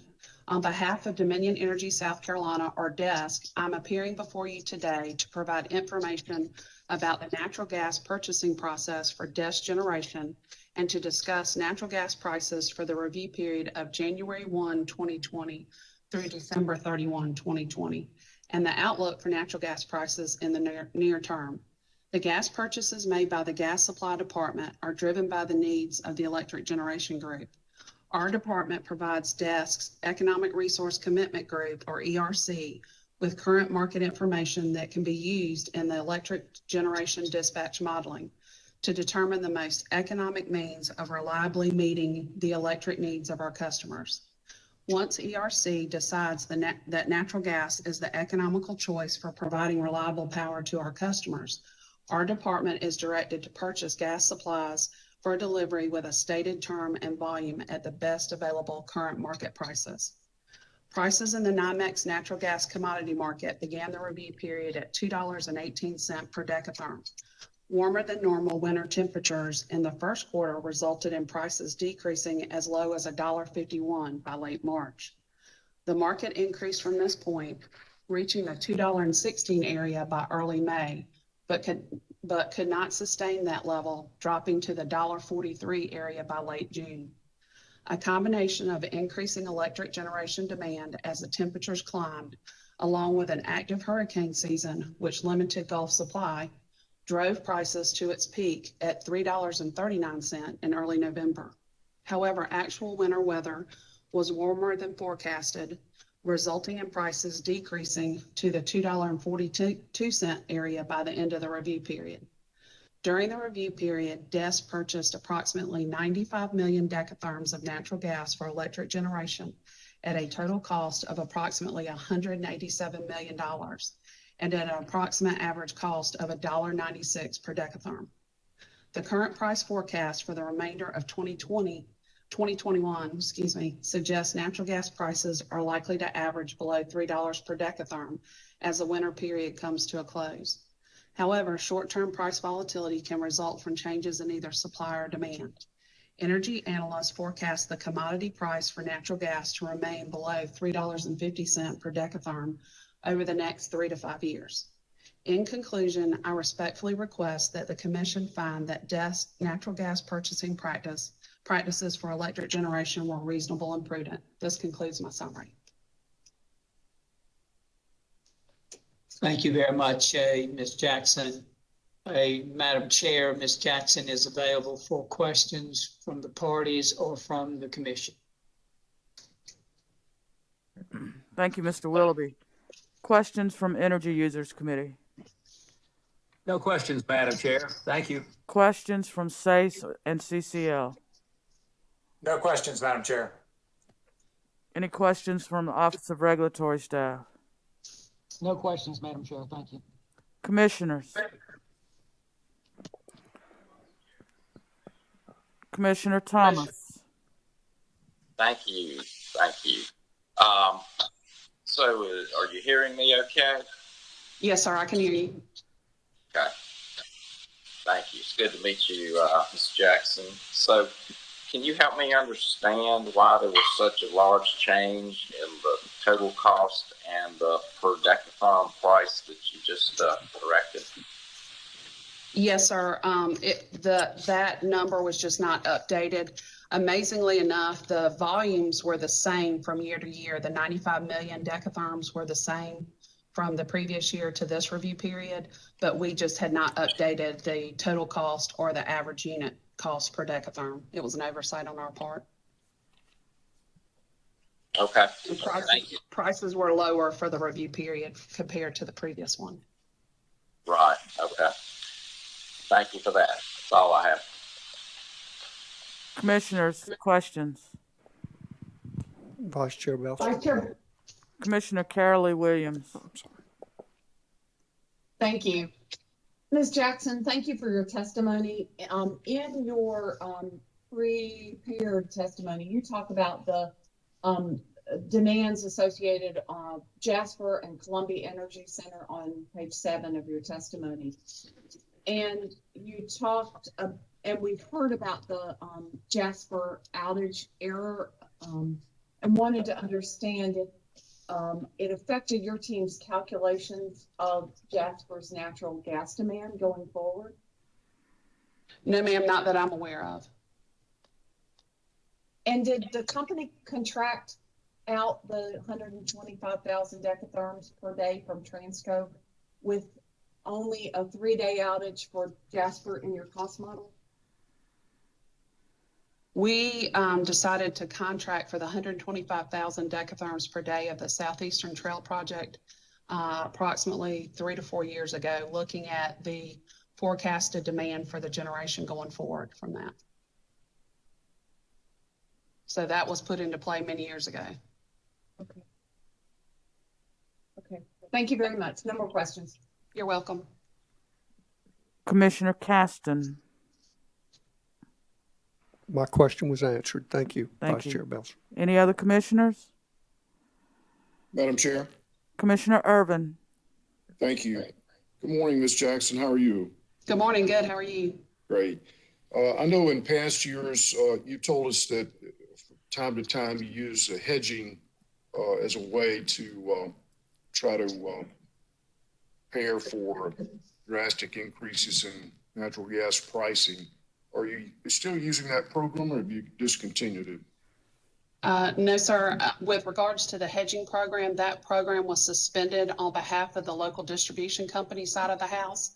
We utilize physical hedging for the LDC, which utilizes our physical storage and also the rolling 12-month average PGA. But with regards to power generation, we do not use hedging at all. Okay. Other than buying, we have the ability to buy a fixed price contract up to a year. Right. And you do utilize that from time to time? Yes, sir, we do. Does that result in some cost savings for you? Yes, sir. What we do, Commissioner Urban, is we work with the ERC group, And at the time we look at the purchase, we are comparing the projected cost of the other fuels that could be used to generate electricity. And when comparing the natural gas price at that point in time versus coal or purchase power, that's how the decision is made. Thank you, Ms. Jackson. No further questions. You're welcome. Any further questions? Hearing none. Mr. Willoughby, any redirect? Thank you very much, Madam Chair. We would ask that Ms. Jackson be excused. Thank you. Thank you. Ms. Jackson may step down. And Madam Chair, Mr. Green will be calling our next witness. Okay. We've been going about an hour and 20 minutes, and I'm going to give the court reporter a short break. So I'm showing 11:21. Let's return at 11:35, please. Thank you. Thank you.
Welcome back to the Public Service Commission of South Carolina's proceeding in docket 2021-2-E concerning the annual review of base rates for fuel costs of Dominion Energy South Carolina.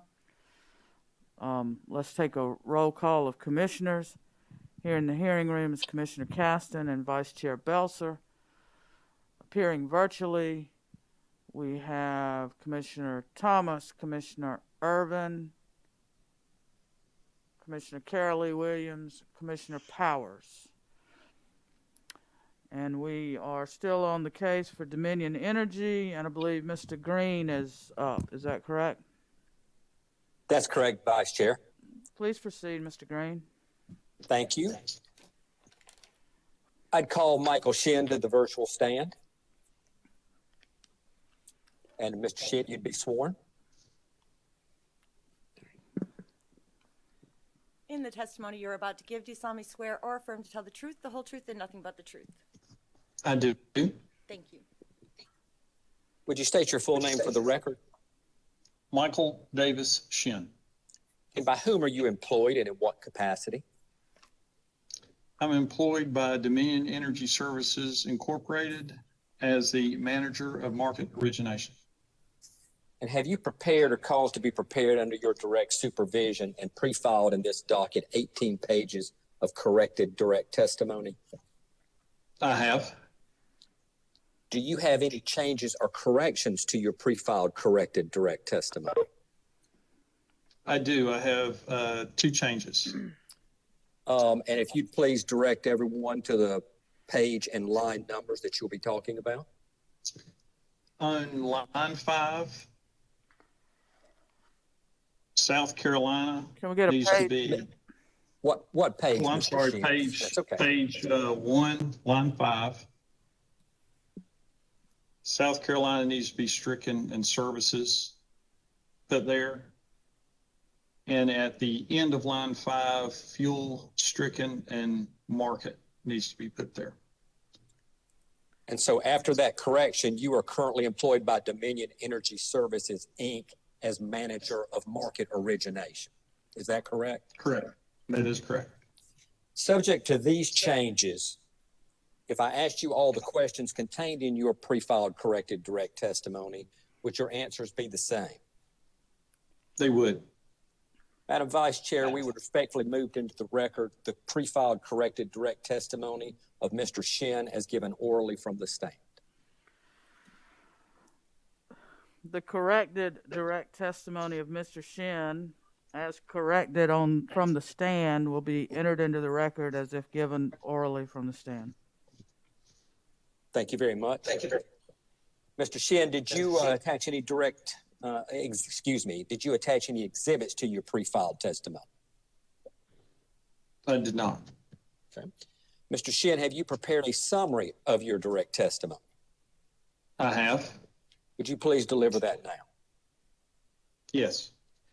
Good morning, Vice Chair Belser and members of the commission.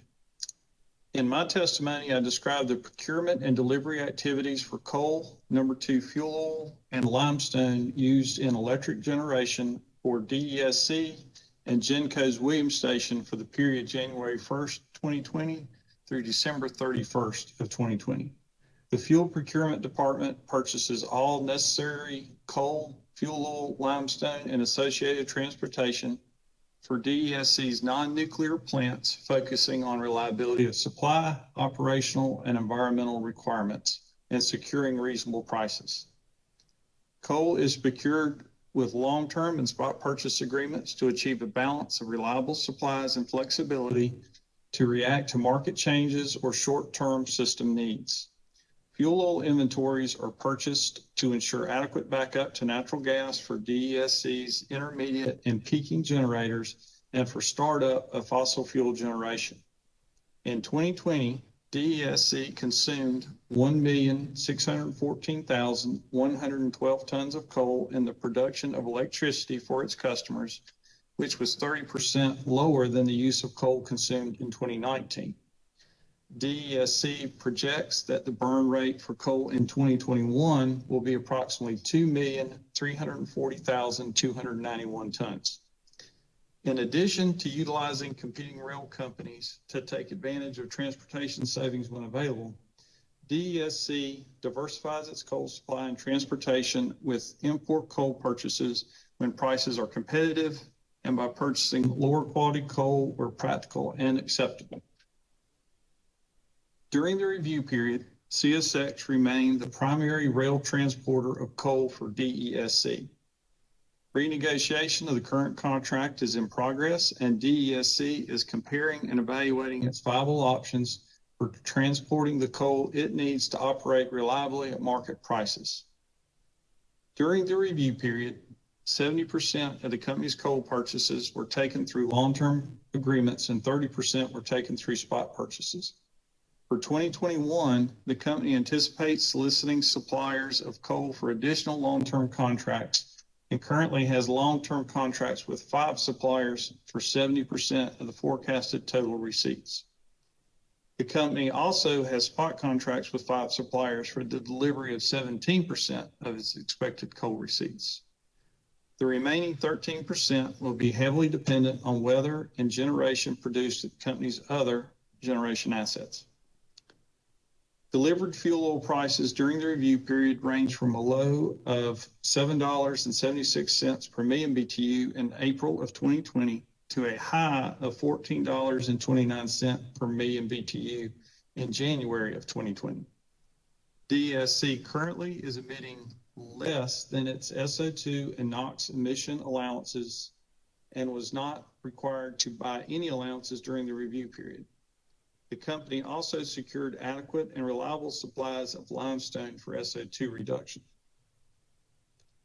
In summary, during the review period, the Fuel Procurement Department's efforts were reasonable and prudent as it obtained reliable, high-quality supplies of fuel and transportation for DESC's customers and its electric system at reasonable prices. Therefore, on behalf of DESC, I respectfully request that the Commission find that the company's fuel purchasing practices were reasonable and prudent for this review period. This concludes my summary. Thank you, Mr. Shin. Madam Vice Chair, Mr. Shin is available for cross-examination by the other parties of record and examination by the Commission. Thank you. Thank you, Mr. Green. South Carolina Energy Users Committee. No questions, Madam Chair. Thank you. SACE and CCL. No questions. ORS. No questions from ORS. Commissioners.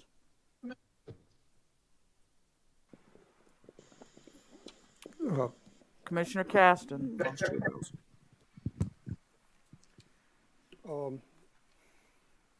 Mr. Shin, good morning, by the way. Good morning. On page 14 of the corrected direct testimony, you restated the November delivered cost of coal. Yes, sir. How did that occur? How did that oversight or error occur? It was just an input error on our part. Those happen, don't they? They do. Yes, sir, they do. I was going to ask you if how you would prevent it in the future, but if it's human input, it's kind of hard to prevent that in the future, isn't it? Yes, sir. Just more double checks. All right, that's all I needed. Thank you very much. Any other commissioners? But, Madam Vice Chair. Commissioner Powers. So, thank you. Mr. Shin, let me say good morning too. I'm looking at your little chart, if I guess it was figure 1, as far as consumption. You see an increase in consumption over the next few years?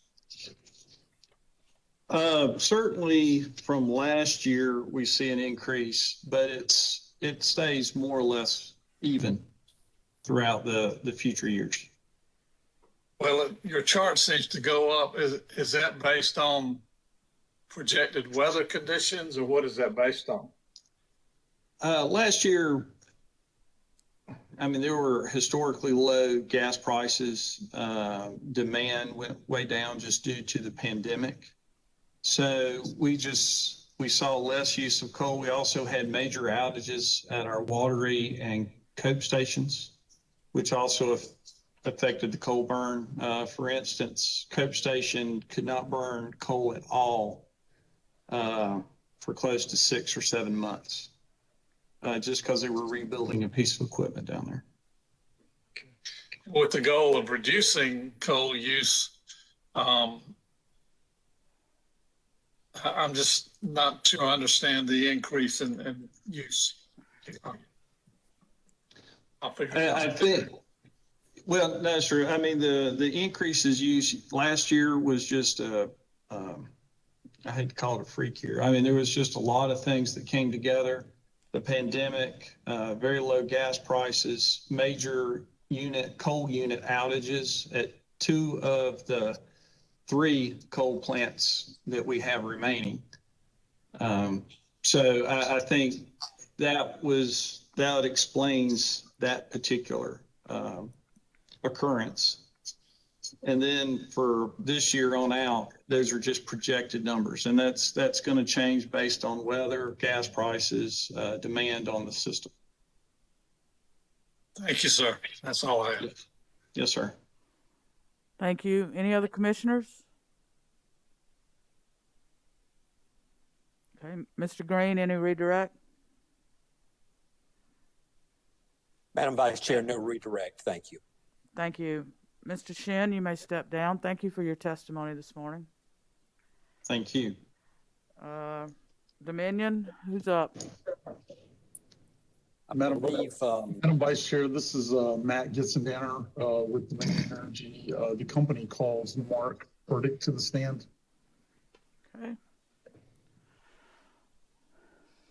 Sir, in the testimony you're about to give, do you solemnly swear or affirm to tell the truth, the whole truth, and nothing but the truth? I do. Thank you. Mr. Furtick, please state your name for the record. Mark C. Furtick. And by whom are you employed and in what capacity? I'm currently employed by Dominion Energy South Carolina as Renewable Energy Programs Advisor. And Mr. Furtick, did you prepare or cause to be prepared under your supervision 11 pages of direct testimony that was pre-filed with the commission in this proceeding? Yes. Yes. And do you have any changes or additions to that testimony? No. I'm sorry. Yes, I do. Okay, would you please share those changes with us at this time? Page 3, line 12 should read, will include $9,880,760 in avoided costs and $26,824,649 in incremental costs. Thank you, Mr. Furtick. And subject to that correction, if I asked you the same questions here today, would your answers be the same? Yes. Yes. Madam Chairman, Madam Vice Chairman, at this time, I move that the pre-filed direct testimony of Mr. Furtick be entered into the record as if given orally from the stand. Mr. Furtick's pre-filed direct testimony as corrected from the stand today will be entered into the record. Mr. Furtick, have you prepared a summary of your direct testimony? Yes, I have. Would you please share that with us at this time? Thank you. Good morning, Madam Vice Chair and members of the Commission. My testimony presents the performance and cost associated with the company's distributed energy resources programs during the review period of January 1, 2020 through December 31, 2020, and provides the DER program cost projections for the forecast period of January 1, 2021 through April 30, 2022. The company first implemented DER programs in docket number 2015-54-E, in which the Commission determined that these programs would result in the development of approximately 42 megawatts of utility-scale renewable energy facilities sized between 1 and 10 megawatts, and approximately 42 megawatts of customer-scale renewable energy facilities sized 1 megawatt and smaller. The balance of DER program cost at the end of the review period totaled $738,982 in over-recovered avoided costs and $5,620,037 in under-recovered incremental cost. for the period January 1, 2021 through April 30, 2022. The company projects that the DER program cost will include $9,880,760 in avoided cost and $26,824,649 in incremental cost. These avoided and incremental costs include the avoided and incremental costs associated with the company-approved DER programs, including 1, offering utility-scale DER programs, 2, offering customer-scale net energy metering NEM incentives, performance-based incentives and bill credit agreement programs, and 3, offering the company's community solar program. These costs also include general and administrative expenses directly resulting from offering DER programs to the company's customers, such as information technology system enhancements, revenue grade meters, marketing and education expenses, and the incremental labor required to support the programs and increased volume of customer inquiries. Company witness Alan Rooks provides these cost components in his testimony. As to its utility scale DER goals, the company reported in 2018 that 9 solar farms totaling 48 megawatts have been interconnected and therefore achieved the 1% goal for the utility scale facilities set forth in Act 236 in 2017.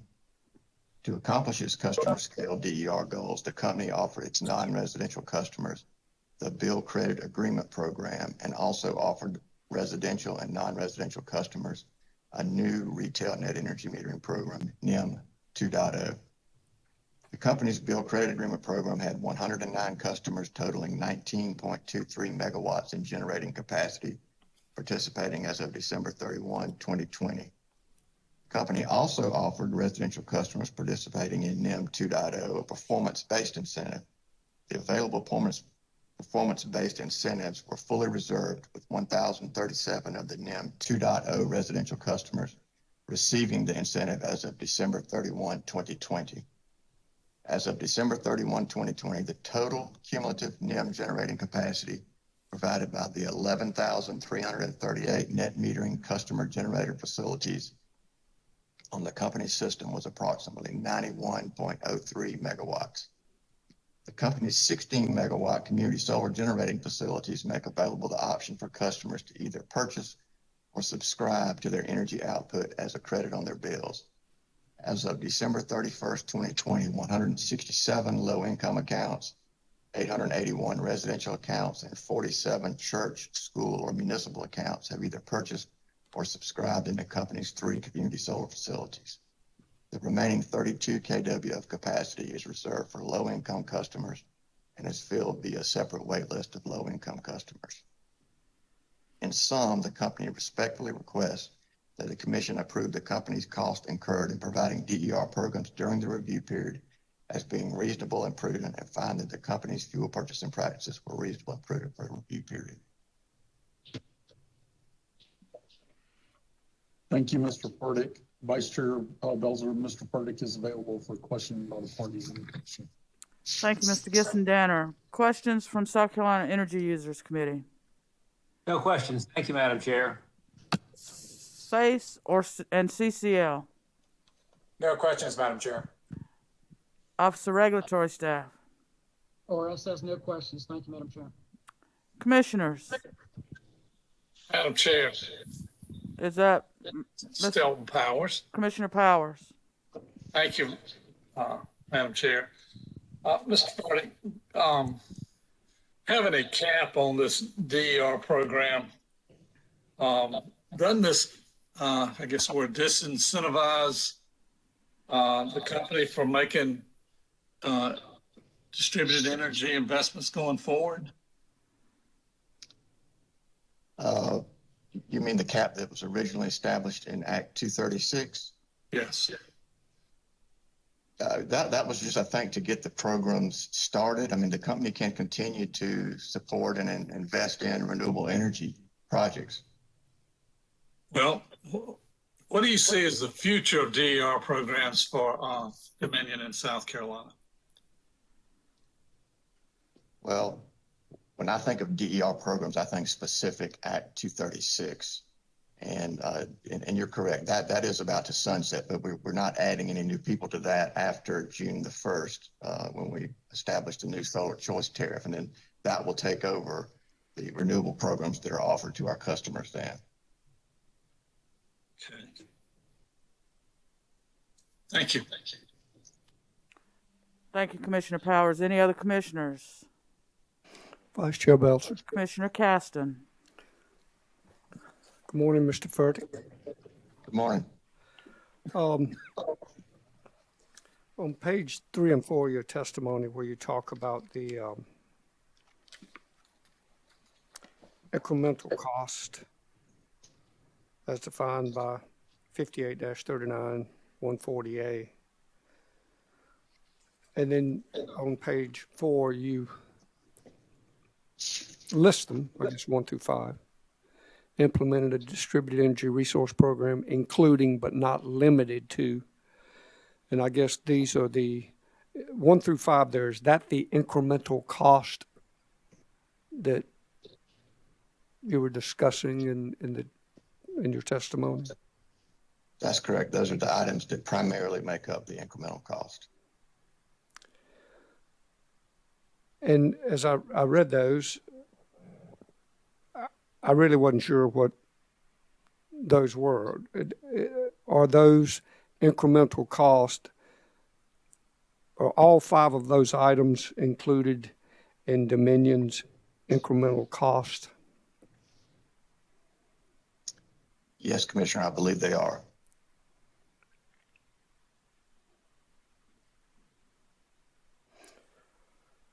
And it says, but not limited to. Are there other items not here that were included? Yeah, I can't speak specifically to that. I think it was just kind of saying these are some examples, and there may be other things that weren't listed, but as far as any specific items today, I can't provide any. It looks to be a pretty inclusive list.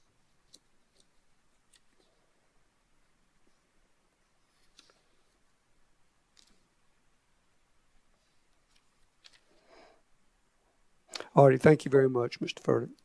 Thank you. Commissioners, any other questions? Mr. Furtick, in your summary, I believe you gave a number of NEM participation of 11,000 some odd customers. Could you give me that number again, please? Yes, Vice Chair, it is 11,338 net metering customer generator facilities. And when is that as of? Because December 30, I'm sorry. Is that the same number that's in your pre-file testimony on page 7, line 8? Let me flip over to that real quick.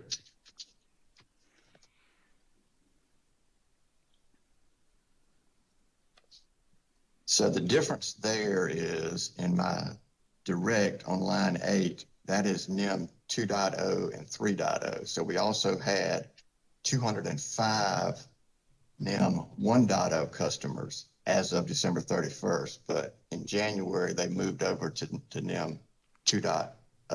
Okay. I was just curious. That's the difference. All right. Thank you very much. Commissioners, any further questions? Mr. Gissendanner. Did I hear somebody? No, but this is Mr. Gissendanner. I have no further questions of Mr. Furtick and would ask that he be excused. Thank you. Mr. Furtick, thank you for your testimony this morning. You may step down. Thank you.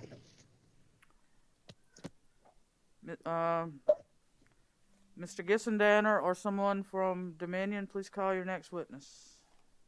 Madam Chair, this is Mitch Willoughby, and we will call next to the stand Mr. Eric Bell. I see Mr. Bell's got his camera on.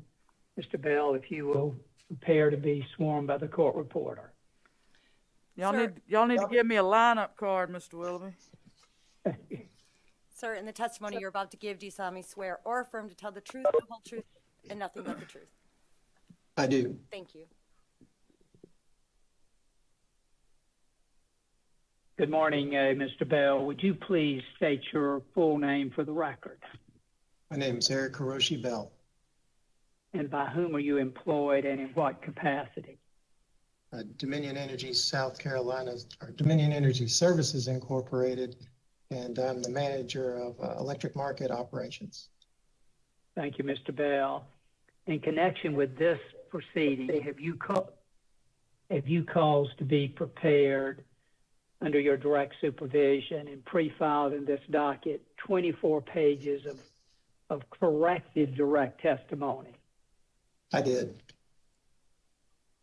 Do you have any changes or corrections to be made to your corrected direct testimony? Yes, sir. I have 3 changes.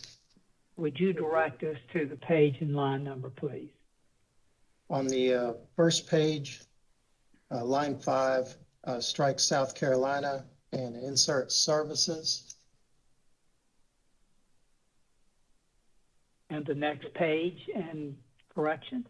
Okay, the second correction is on page 14. Last sentence of the paragraph on lines 10 and 11. The avoid cost value is based on the energy profile of a solar QF should be struck.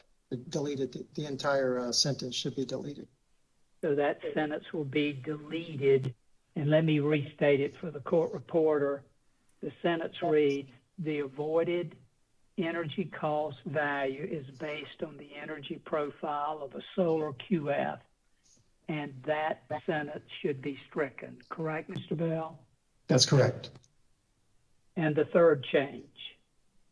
The third change is on page 15, line number 2. After following the numbers 66757.50, the KW should be struck and inserted MW for megawatts. So the change would be that KW would be changed to MW or megawatts. That's correct. Are there any other corrections or changes? No, sir. Thank you. Subject to these changes, if I asked you the questions that appear in the corrected direct testimony, would your answers today from the stand be the same? They would. Madam Chair, we would move the introduction of the corrected pre-filed direct testimony of Mr. Bell as updated and further corrected here this morning into the record as if given orally from the stand. Mr. Bell's corrected direct testimony as updated and corrected from the stand will be entered into the record as if read from the stand. Thank you. Thank you, Madam Chair. And Mr. Bell, do you have an exhibit attached to your corrected direct testimony? I do, one exhibit. And that exhibit, I think, is designated EHB-1. Do you have any corrections or changes to be made to it? No, I do not. Madam Chair, we would move the introduction of EHB-1 into the record as the next hearing exhibit. Exhibit EHB-1, I believe it's 1 page, will be marked for identification as hearing exhibit number 4 and entered into the record of this case. And before you get started, can everyone other than Mr. Willoughby and Mr. Bell please check your microphones? We're getting some feedback. If you could mute your microphones unless you're actually talking. We're getting some feedback from someone, and I don't want to call their name. So please mute your mics. Thank you, Mr. Willoughby. Please proceed. Thank you very much, Madam Chair. Mr. Bell, have you prepared a summary of your pre-file corrected direct testimony? I have. Please deliver that at this time. Good morning, Vice Chair Belzer and members of the Commission. In my direct testimony, I discuss Dominion Energy South Carolina's determination and proposed update of the 11 net energy metering components of value as defined in the Commission-approved net energy metering methodology. I also address an issue impacting the NEM distributed energy resources valuation that was identified by the South Carolina Office of Regulatory Staff, ORS, regarding the length of the planned outage for the Jasper generating plant beginning in October of 2021. explain an error in the calculation of the NEM distributed energy resources avoided energy cost the company identified during its investigation of the Jasper generating plant outage issue, and discuss necessary changes to the NEM distributed energy resources components of value as a result of correcting the identified errors. At the end of my testimony, I also discuss a change to the fuel price used to dispatch coal-fired generation units that was implemented on January 1st of this year. As shown in Table 2 of my testimony, Dominion Energy South Carolina has updated the 11 components of value for NEM distributed energy resources. The valuation and calculations follow the methodology agreed upon by the parties to docket number 2014-246-E and approved by the Commission in order number 2015-194. Mr. Bell, I apologize, but we are still getting some feedback, and it's impacting our ability to hear you correctly. So, I need to ask again. Everyone, please check your microphone, and if you're not speaking, please mute them. Dominion, some of your witnesses need to check their microphones, please. Thank you.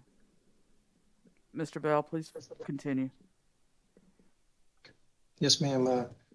As shown in Table 2 of my testimony, Dominion Energy South Carolina has updated the 11 components of value for the NEM distributed energy resources.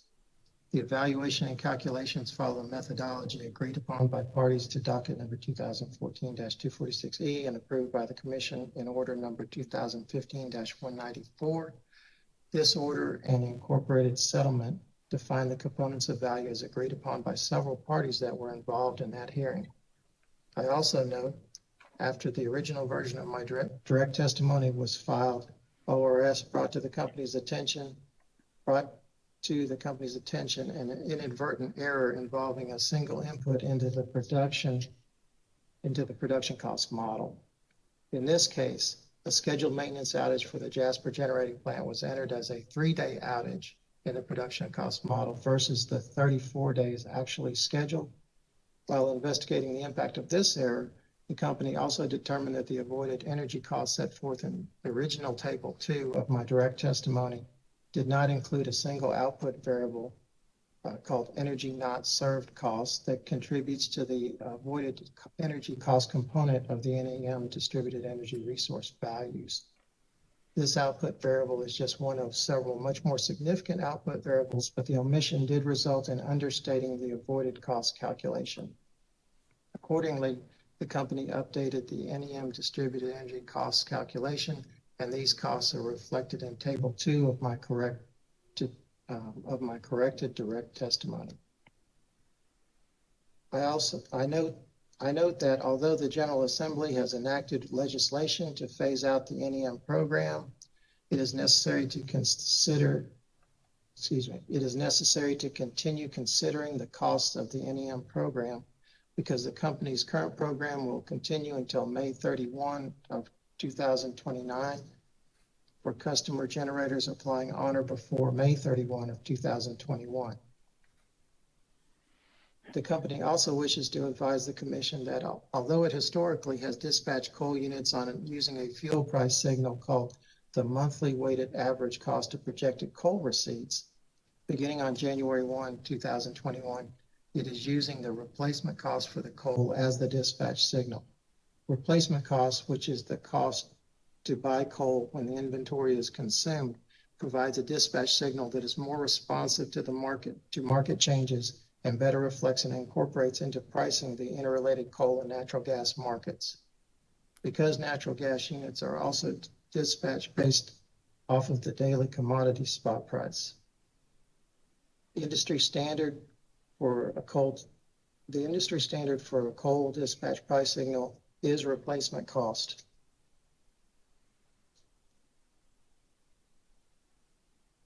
The change will further intercompany consistency since Dominion Energy Virginia uses replacement cost as its coal price dispatch signal. This change will not impact the accounting process currently used for coal. Dominion Energy South Carolina respectfully request the commission approve the calculation of the total value of NEM distributed energy resources as set forth in my testimony.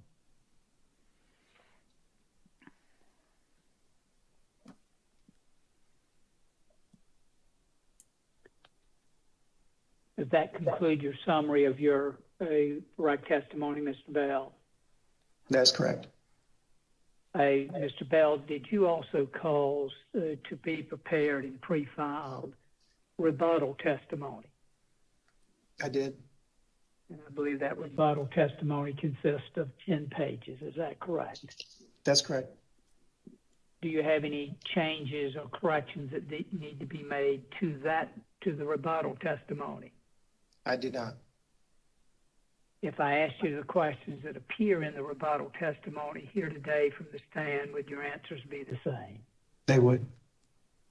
Madam Chair, we would move the introduction into the record as if given orally from the stand, the rebuttal testimony filed in this docket by Mr. Bell. Witness Bell's rebuttal testimony will be entered into the record as if read from the stand. Thank you very much, Madam Chair. And Mr. Bell, I don't believe you had any exhibits attached to your rebuttal testimony. Is that correct? That's correct. I did not. Have you prepared a summary of your rebuttal testimony? I have. Please deliver that summary at this time. In my rebuttal testimony, I respond to certain matters raised in the pre-filed direct testimony of R. Thomas Beach, witness for the South Carolina Coastal Conservation League and Southern Alliance for Clean Energy. Contrary to witness Beach's comment, when the company uses a zero value for any of the NEM distributed energy resource components of value, the zero is not a default value, but is the product of careful analysis of the category characteristic as applied to the Dominion Energy South Carolina system. Each proposed component of value is supported by state law, commission order, or carefully considered calculation. The company used a zero value for ancillary services, transmission and distribution capacity, avoided carbon dioxide emissions, and fuel hedging for the following reasons. The company uses a zero value for ancillary services because none of the current or anticipated distributed energy resource generators are able to provide these services. It also uses a zero for transmission distribution capacity because Dominion Energy South Carolina's NEM distributed energy resources do not avoid transmission or distribution upgrades or improvements needed to serve Dominion Energy South Carolina, South Carolina's customers. The most severe transmission and distribution peak loads presently occur on cold winter mornings and most often before sunrise and always before significant production from PV solar systems.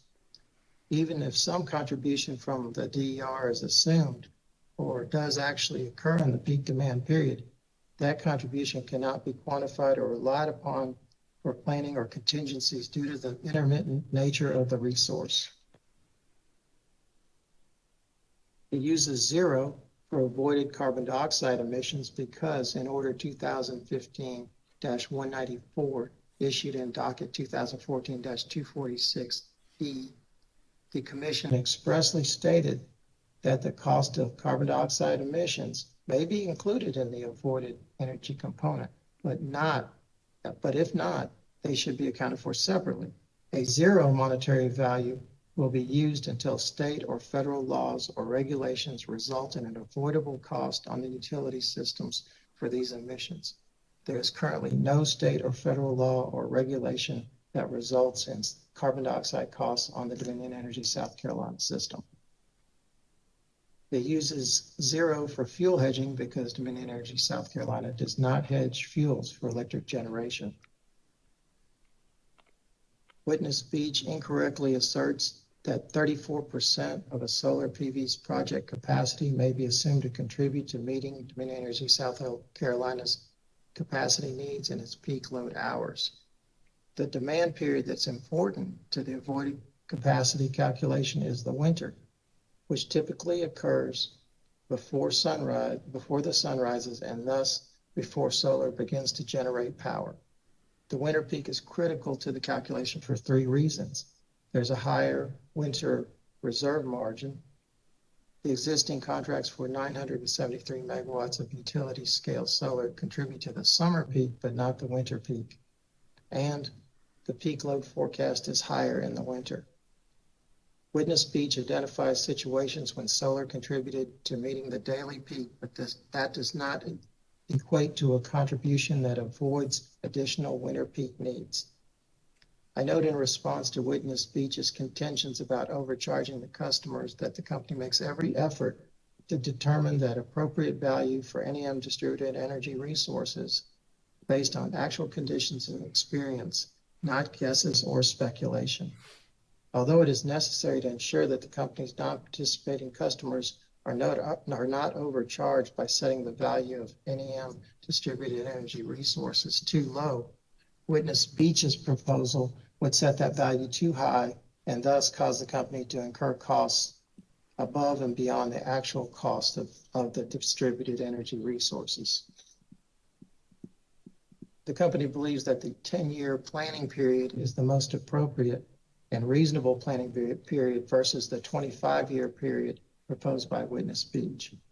Although order number 2015-194 is silent on the appropriate period for calculating avoided cost, Act 62 uses a 10-year period for PURPA qualified facilities. Moreover, using the longer periods to calculate avoided cost has caused utility customers to consistently overpay for solar power based on declining avoided costs.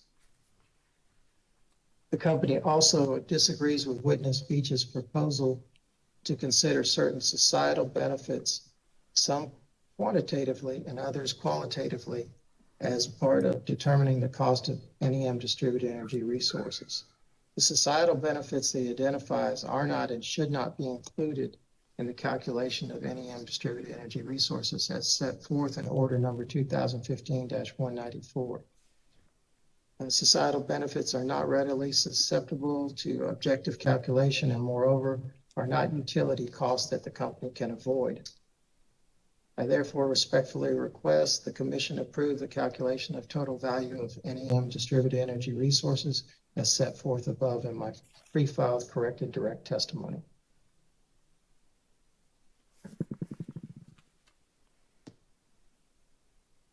Does that conclude your summary, Mr. Bell?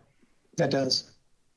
Thank you very much, Mr. Bell. Madam Chair, Mr. Bell, both his corrected testimony and his rebuttal testimony is in the record. He is available for examination by the parties or the Commission. Thank you, Mr. Willoughby. Any questions from South Carolina Energy Users Committee? No, ma'am. Thank you, Madam Chair. Questions from SACE CCL? Yes, Madam Vice Chair, we do have some questions. Please proceed. Thank you. Good early afternoon, Mr. Bell. Well, thank you. I'm Kurt Ebersbach. I represent the Southern Alliance for Clean Energy and South Carolina Coastal Conservation League, and I just have a few questions for you. Now, the updated values that are provided in Table 2 of your testimony, you derived those values using the methodology approved back in 2015, correct? That's correct. And that methodology recognizes 11 components of the overall value of solar? It does, and it also defines those components.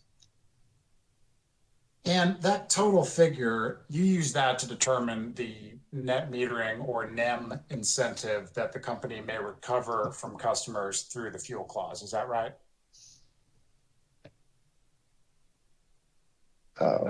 That's the difference. That's the account that is the difference between what the NEM customers are charged and what their value is on the system. That's correct. Okay, so you subtract that 1 year value from the retail rate paid to NEM customers, and that's how you derive the NEM incentive? Is that That's my understanding. I don't actually do that accounting, but that's my understanding. Okay.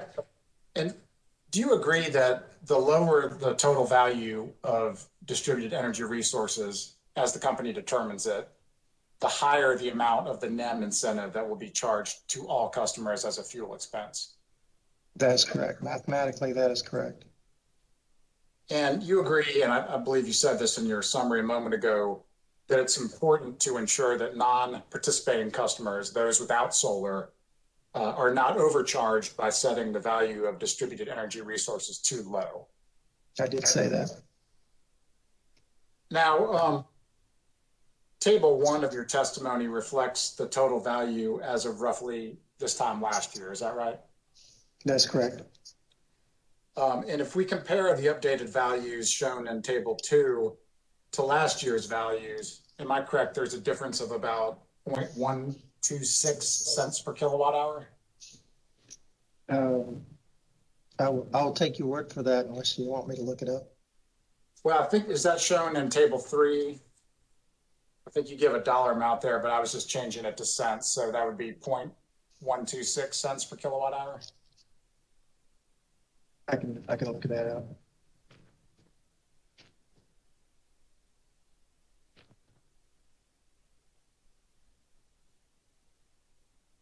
That's correct.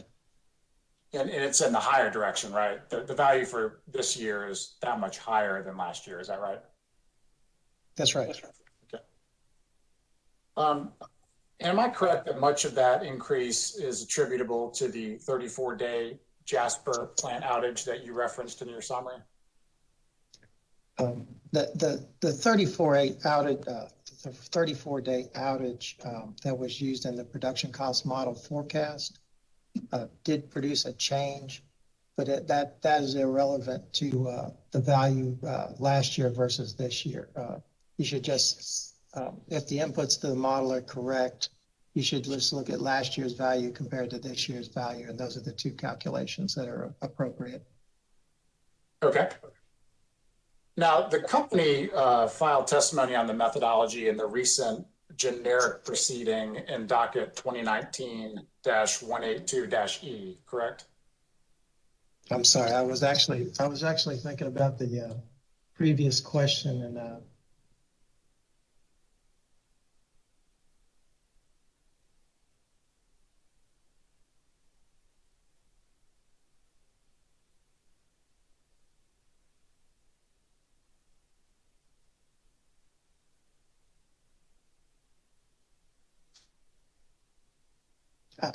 I think that I was correct in my answer. So I was a little bit confused because we did quantify the change in the avoided cost, the total avoided cost, and it includes that change, the production cost model, but the change is still an avoided cost calculation versus the updated avoided cost calculation. I'm sorry. Okay. Well, before you filed your corrected testimony, there was a smaller change from last year to this year, correct? Okay. That's right. That's right. Now, so my next question was about the generic proceeding. You're familiar with that docket 2019-182-E? I didn't participate in it. I just know that it's had occurred. But you're aware the company filed testimony on the methodology in that docket?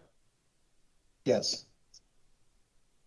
And are you aware the company's position there was to make just 2 changes to the NEM methodology? One was to further segment the avoided energy component to represent intraday and seasonal variations? Madam Chair, this is Mitch Willoughby. I object. The witness has already indicated that he did not participate in the proceeding and would not necessarily know what the positions the company may have taken therein. Okay. Mr. Willoughby, I'm going to overrule the objection. If the witness doesn't know, he can state that he doesn't know. But just because he didn't participate in the proceeding may not know that he doesn't have knowledge about what the question and the answer are. So if he doesn't know... Thank you.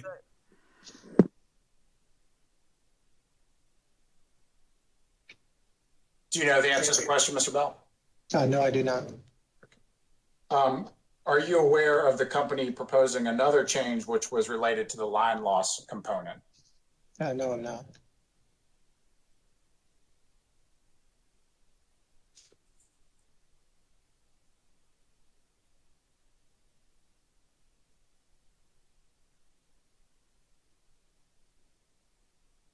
Now, the company is not here proposing to eliminate or add any components to the methodology. Is that right? That's correct. And the revised values in table 2 of your testimony show a 0 value for certain components such as transmission and distribution capacity, right? That's correct. Now, to the extent the commission orders any adjustments to the methodology as recommended by Mr. Beach and others in the generic proceeding or in this proceeding, such as by supplying a value for a component where the company has shown a 0 value, do you agree that then the commission ordered adjustments should be applied to calculate the NEM incentive in this proceeding? I'm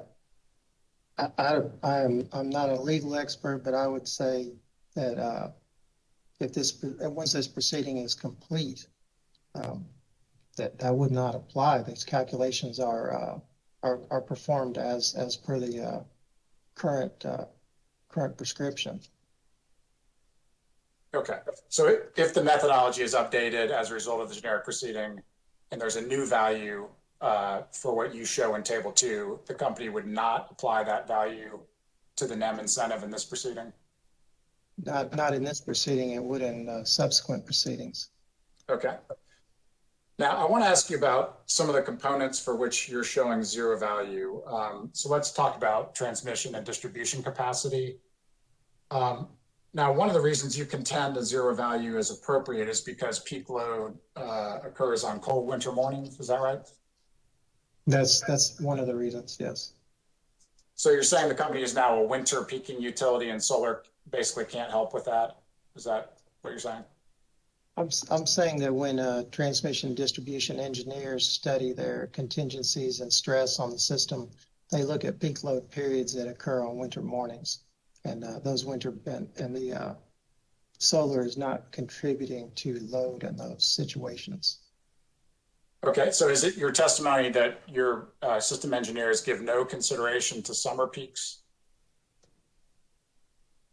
They have to give consideration to any peak that'll stress the system, but what they have studies have shown is the stresses are highest in the wintertime, the contingencies are worse in the wintertime, and that would be the peak demand period that would cause them to improve or add to the system.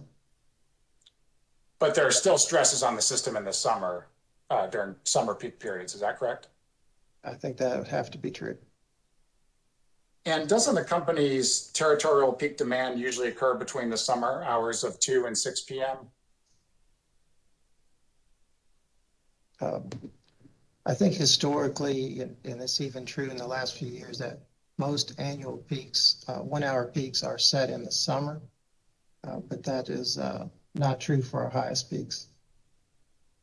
And doesn't the company allocate cost to each customer class using that 4 hour band, 2 to 6 p.m. in the summer season? I actually only know this because I read it. I'm not actually a rate maker, but I do think that for residential customer class, we use the summer. Do you dispute that customer solar systems, especially when considered in the aggregate, tend to be at or near their peak production in those same summer hours? I don't think I know that personally. I spend a lot of time studying utility scale producers because they affect our system more directly. I don't know that about customer. I know there's a lot more variation in the customer's systems.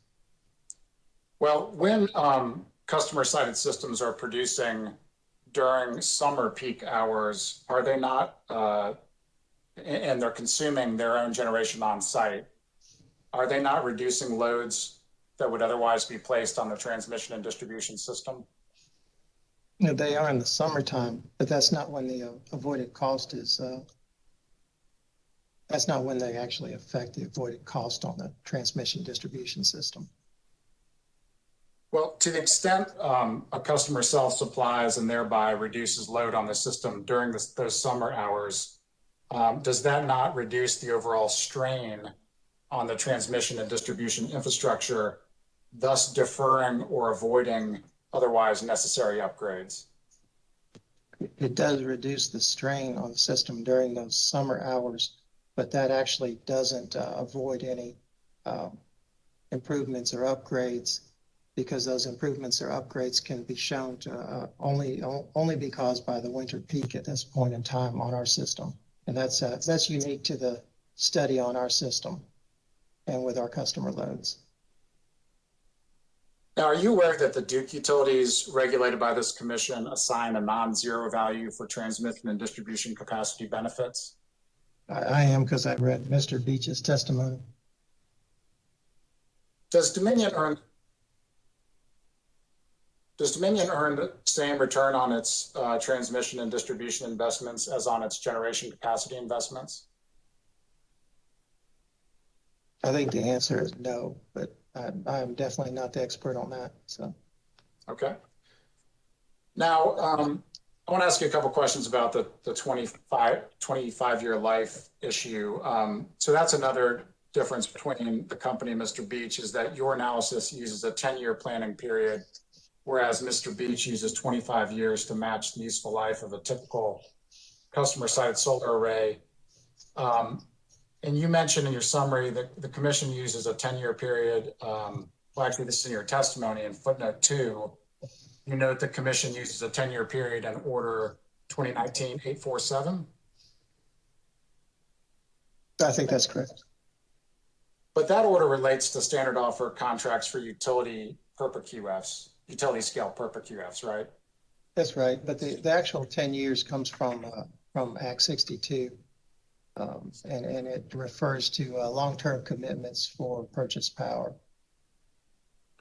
But that reference as well is with respect to fixed power purchase agreements with utility scale QFs, is it not? It's in reference to long-term commitments on avoided cost.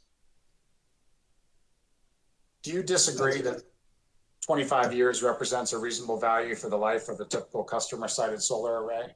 I did not know that. I actually don't know that. And just final question, when the company plans and builds its own generation resources, does its analysis consider the expected useful lives of those resources, or do you just use 10 years? It uses the expected useful life. Thank you, that's all I have. Thank you. Questions from ORS?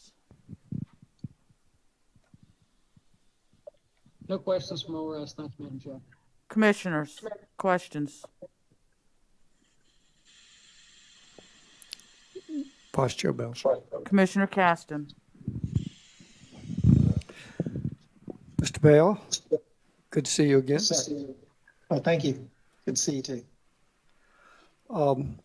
Relative to the Jasper shutdown, was the P6 critical path software used for this scheduled outage? I'm not familiar with P6 critical path software, sir. Okay, I could have written it down wrong. I think that's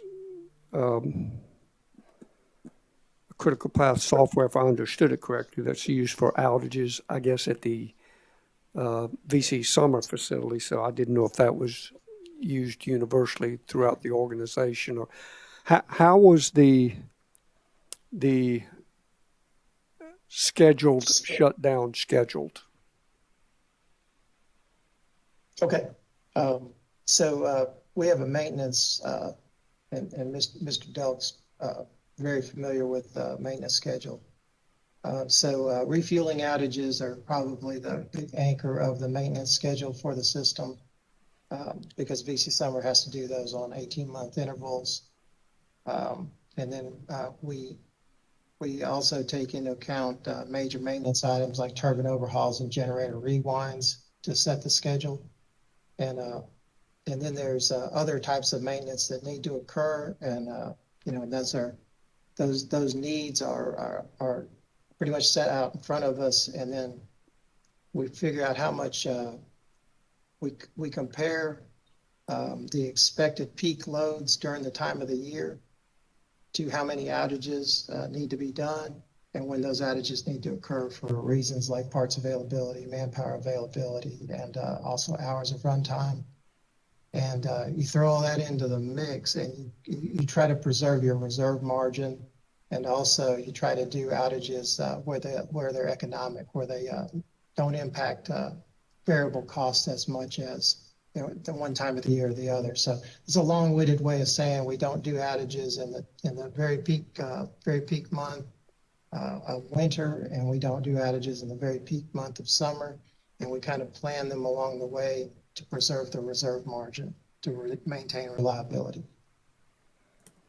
Well, I was assuming that's why you had October. I guess in that October period, I assume that's during a lesser demand time. Is that correct? That's actually very correct. Yes, sir. And as far as scheduling it, I mean, you came up with 34 days. These outages, scheduled outages, are also done on 18-month increments. I mean, is it just all outages are scheduled 18 months apart, or is there some? Sir, I didn't mean to say that. That's just for VC summer, for the nuclear plant refueling. Okay. Those are done on 18-month intervals. The other outages have other timing requirements. So the 34 days, how was that? How was that developed? The 34 days is because of the work schedule, and it might be, I just don't know. Your P6 software helps them determine that, what the critical path is on that. And that's probably due to the, whatever the major work is they have during that time. And I actually don't know what the critical path is in that Jasper outage. That's 34 days.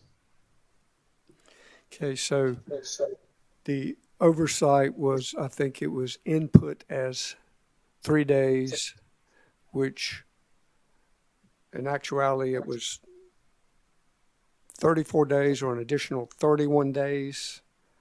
I guess at a more costly energy.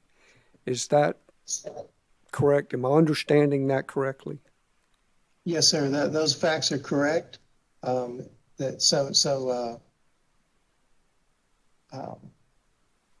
outage was originally coded into the production cost model, which is a forecast. It doesn't impact the actual fuel cost, but it was a mistake in the forecast. It was coded from 1024 to 1027, which was the 3 days, and it should have been coded to 1127. It was a 1-digit error, and we do apologize for that error. It was a manual entry into the production cost model. Is incorrect. And if I understand it correctly, looking at the pie charts and everything else, natural gas makes up a little less than 50% of Dominion's generation capability. That sounds right.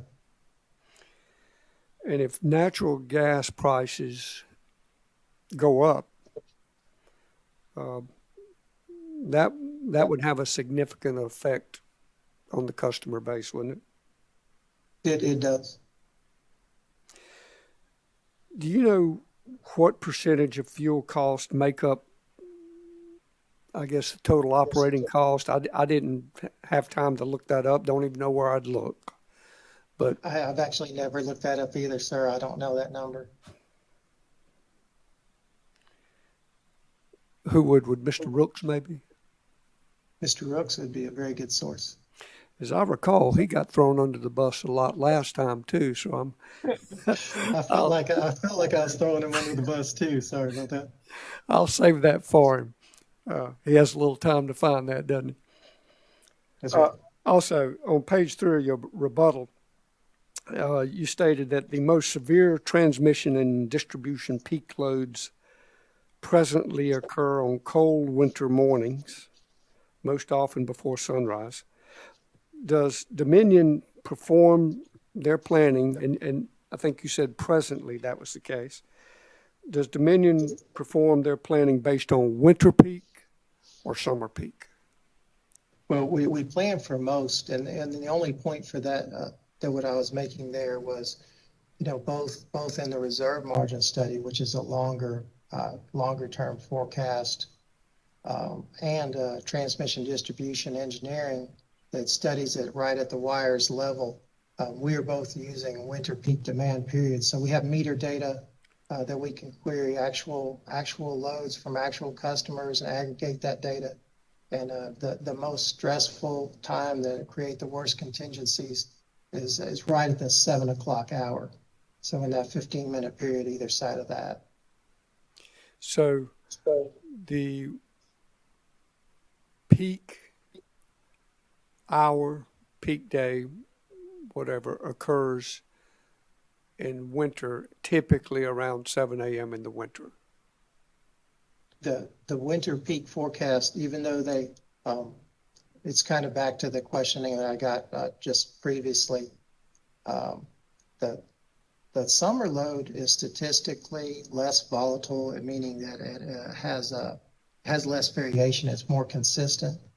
But our point is that we can show through polar vortex and then the winter after polar vortex, and also experience they just had in Texas, that the winter peak demand is more volatile and it's more severe. Especially on our system, it is more severe. It has a higher forecast. Okay, so what I'm trying to get to, and if you can answer it, because I understand what you're saying, is that if I'm thinking in terms of designing, planning for my transmission and or distribution lines and generation capacity, I want to make sure that I can meet that worst time. I mean, since you don't have elevated tanks and you just can't dump it into something during that max hour or max day, Dominion needs to provide, adequately sized transmission, distribution, and generation to meet that worst case demand during that peak time, correct? That's correct. And I think the early part of your question was, does that happen both in the summer and the winter? And that is analyzed in both the summer and the winter for those peak cases. But back to my original point, it was in the winter, it's more severe. I understand. I guess as I think about that, though, I'm going to design for the worst case, and it's not summer or winter. It's the worst case, whichever one it is, summer or winter.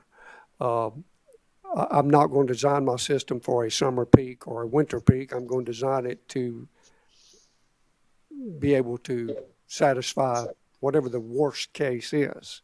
Is that a correct statement? That is a correct statement, and I think what you're getting at is, we do make sure we're looking at both the summer and the winter peak because they're both significantly higher than normal or average loads. But what we find is that if we design the system to meet the winter peak, it will meet the summer peak too. And I hate to sound like a broken record on that, but a serpentine way to get there, but we got there, I think. Thank you. Thank you very much, Mr. Bell. You're welcome. Commissioners, any other questions?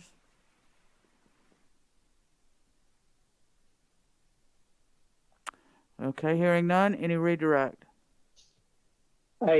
Madam Chair, I do have just a few questions for Mr. Bell on redirect. Mr. Bell, do you remember the questions that were asked of you by Mr. Ebersbach regarding your table 3 and your corrected testimony? Yeah, yes, sir. And I remember my answer being unclear on that. Yeah. Well, let me ask you, do you have available to you your testimony? I do. Your corrected testimony. If I could get you to turn to the bottom of page 13 of your corrected direct testimony and carrying over to the top of page 14 and take a look at table 3 and the values in table 3. And the question that I would ask you is this one. Isn't it true that table 3 represents the change that occurred when you corrected table 2 in doing all of your reanalysis because of the updating correction that you had to do. Yeah, that's correct. After time to reflect on it, I think that table 3 just addresses the total change in the change in the NEM DER avoided cost value, the total value after the 2 corrections were made. That's correct. Thank you very much. I wanted the record to be clear on that. And if someone wanted to compare what the difference is between the current rates that are in effect with the rates that are being proposed, you would look at table 1 in your corrected testimony and compare it with table 2. Is that also correct? The corrected table 2, that is correct. Correct. And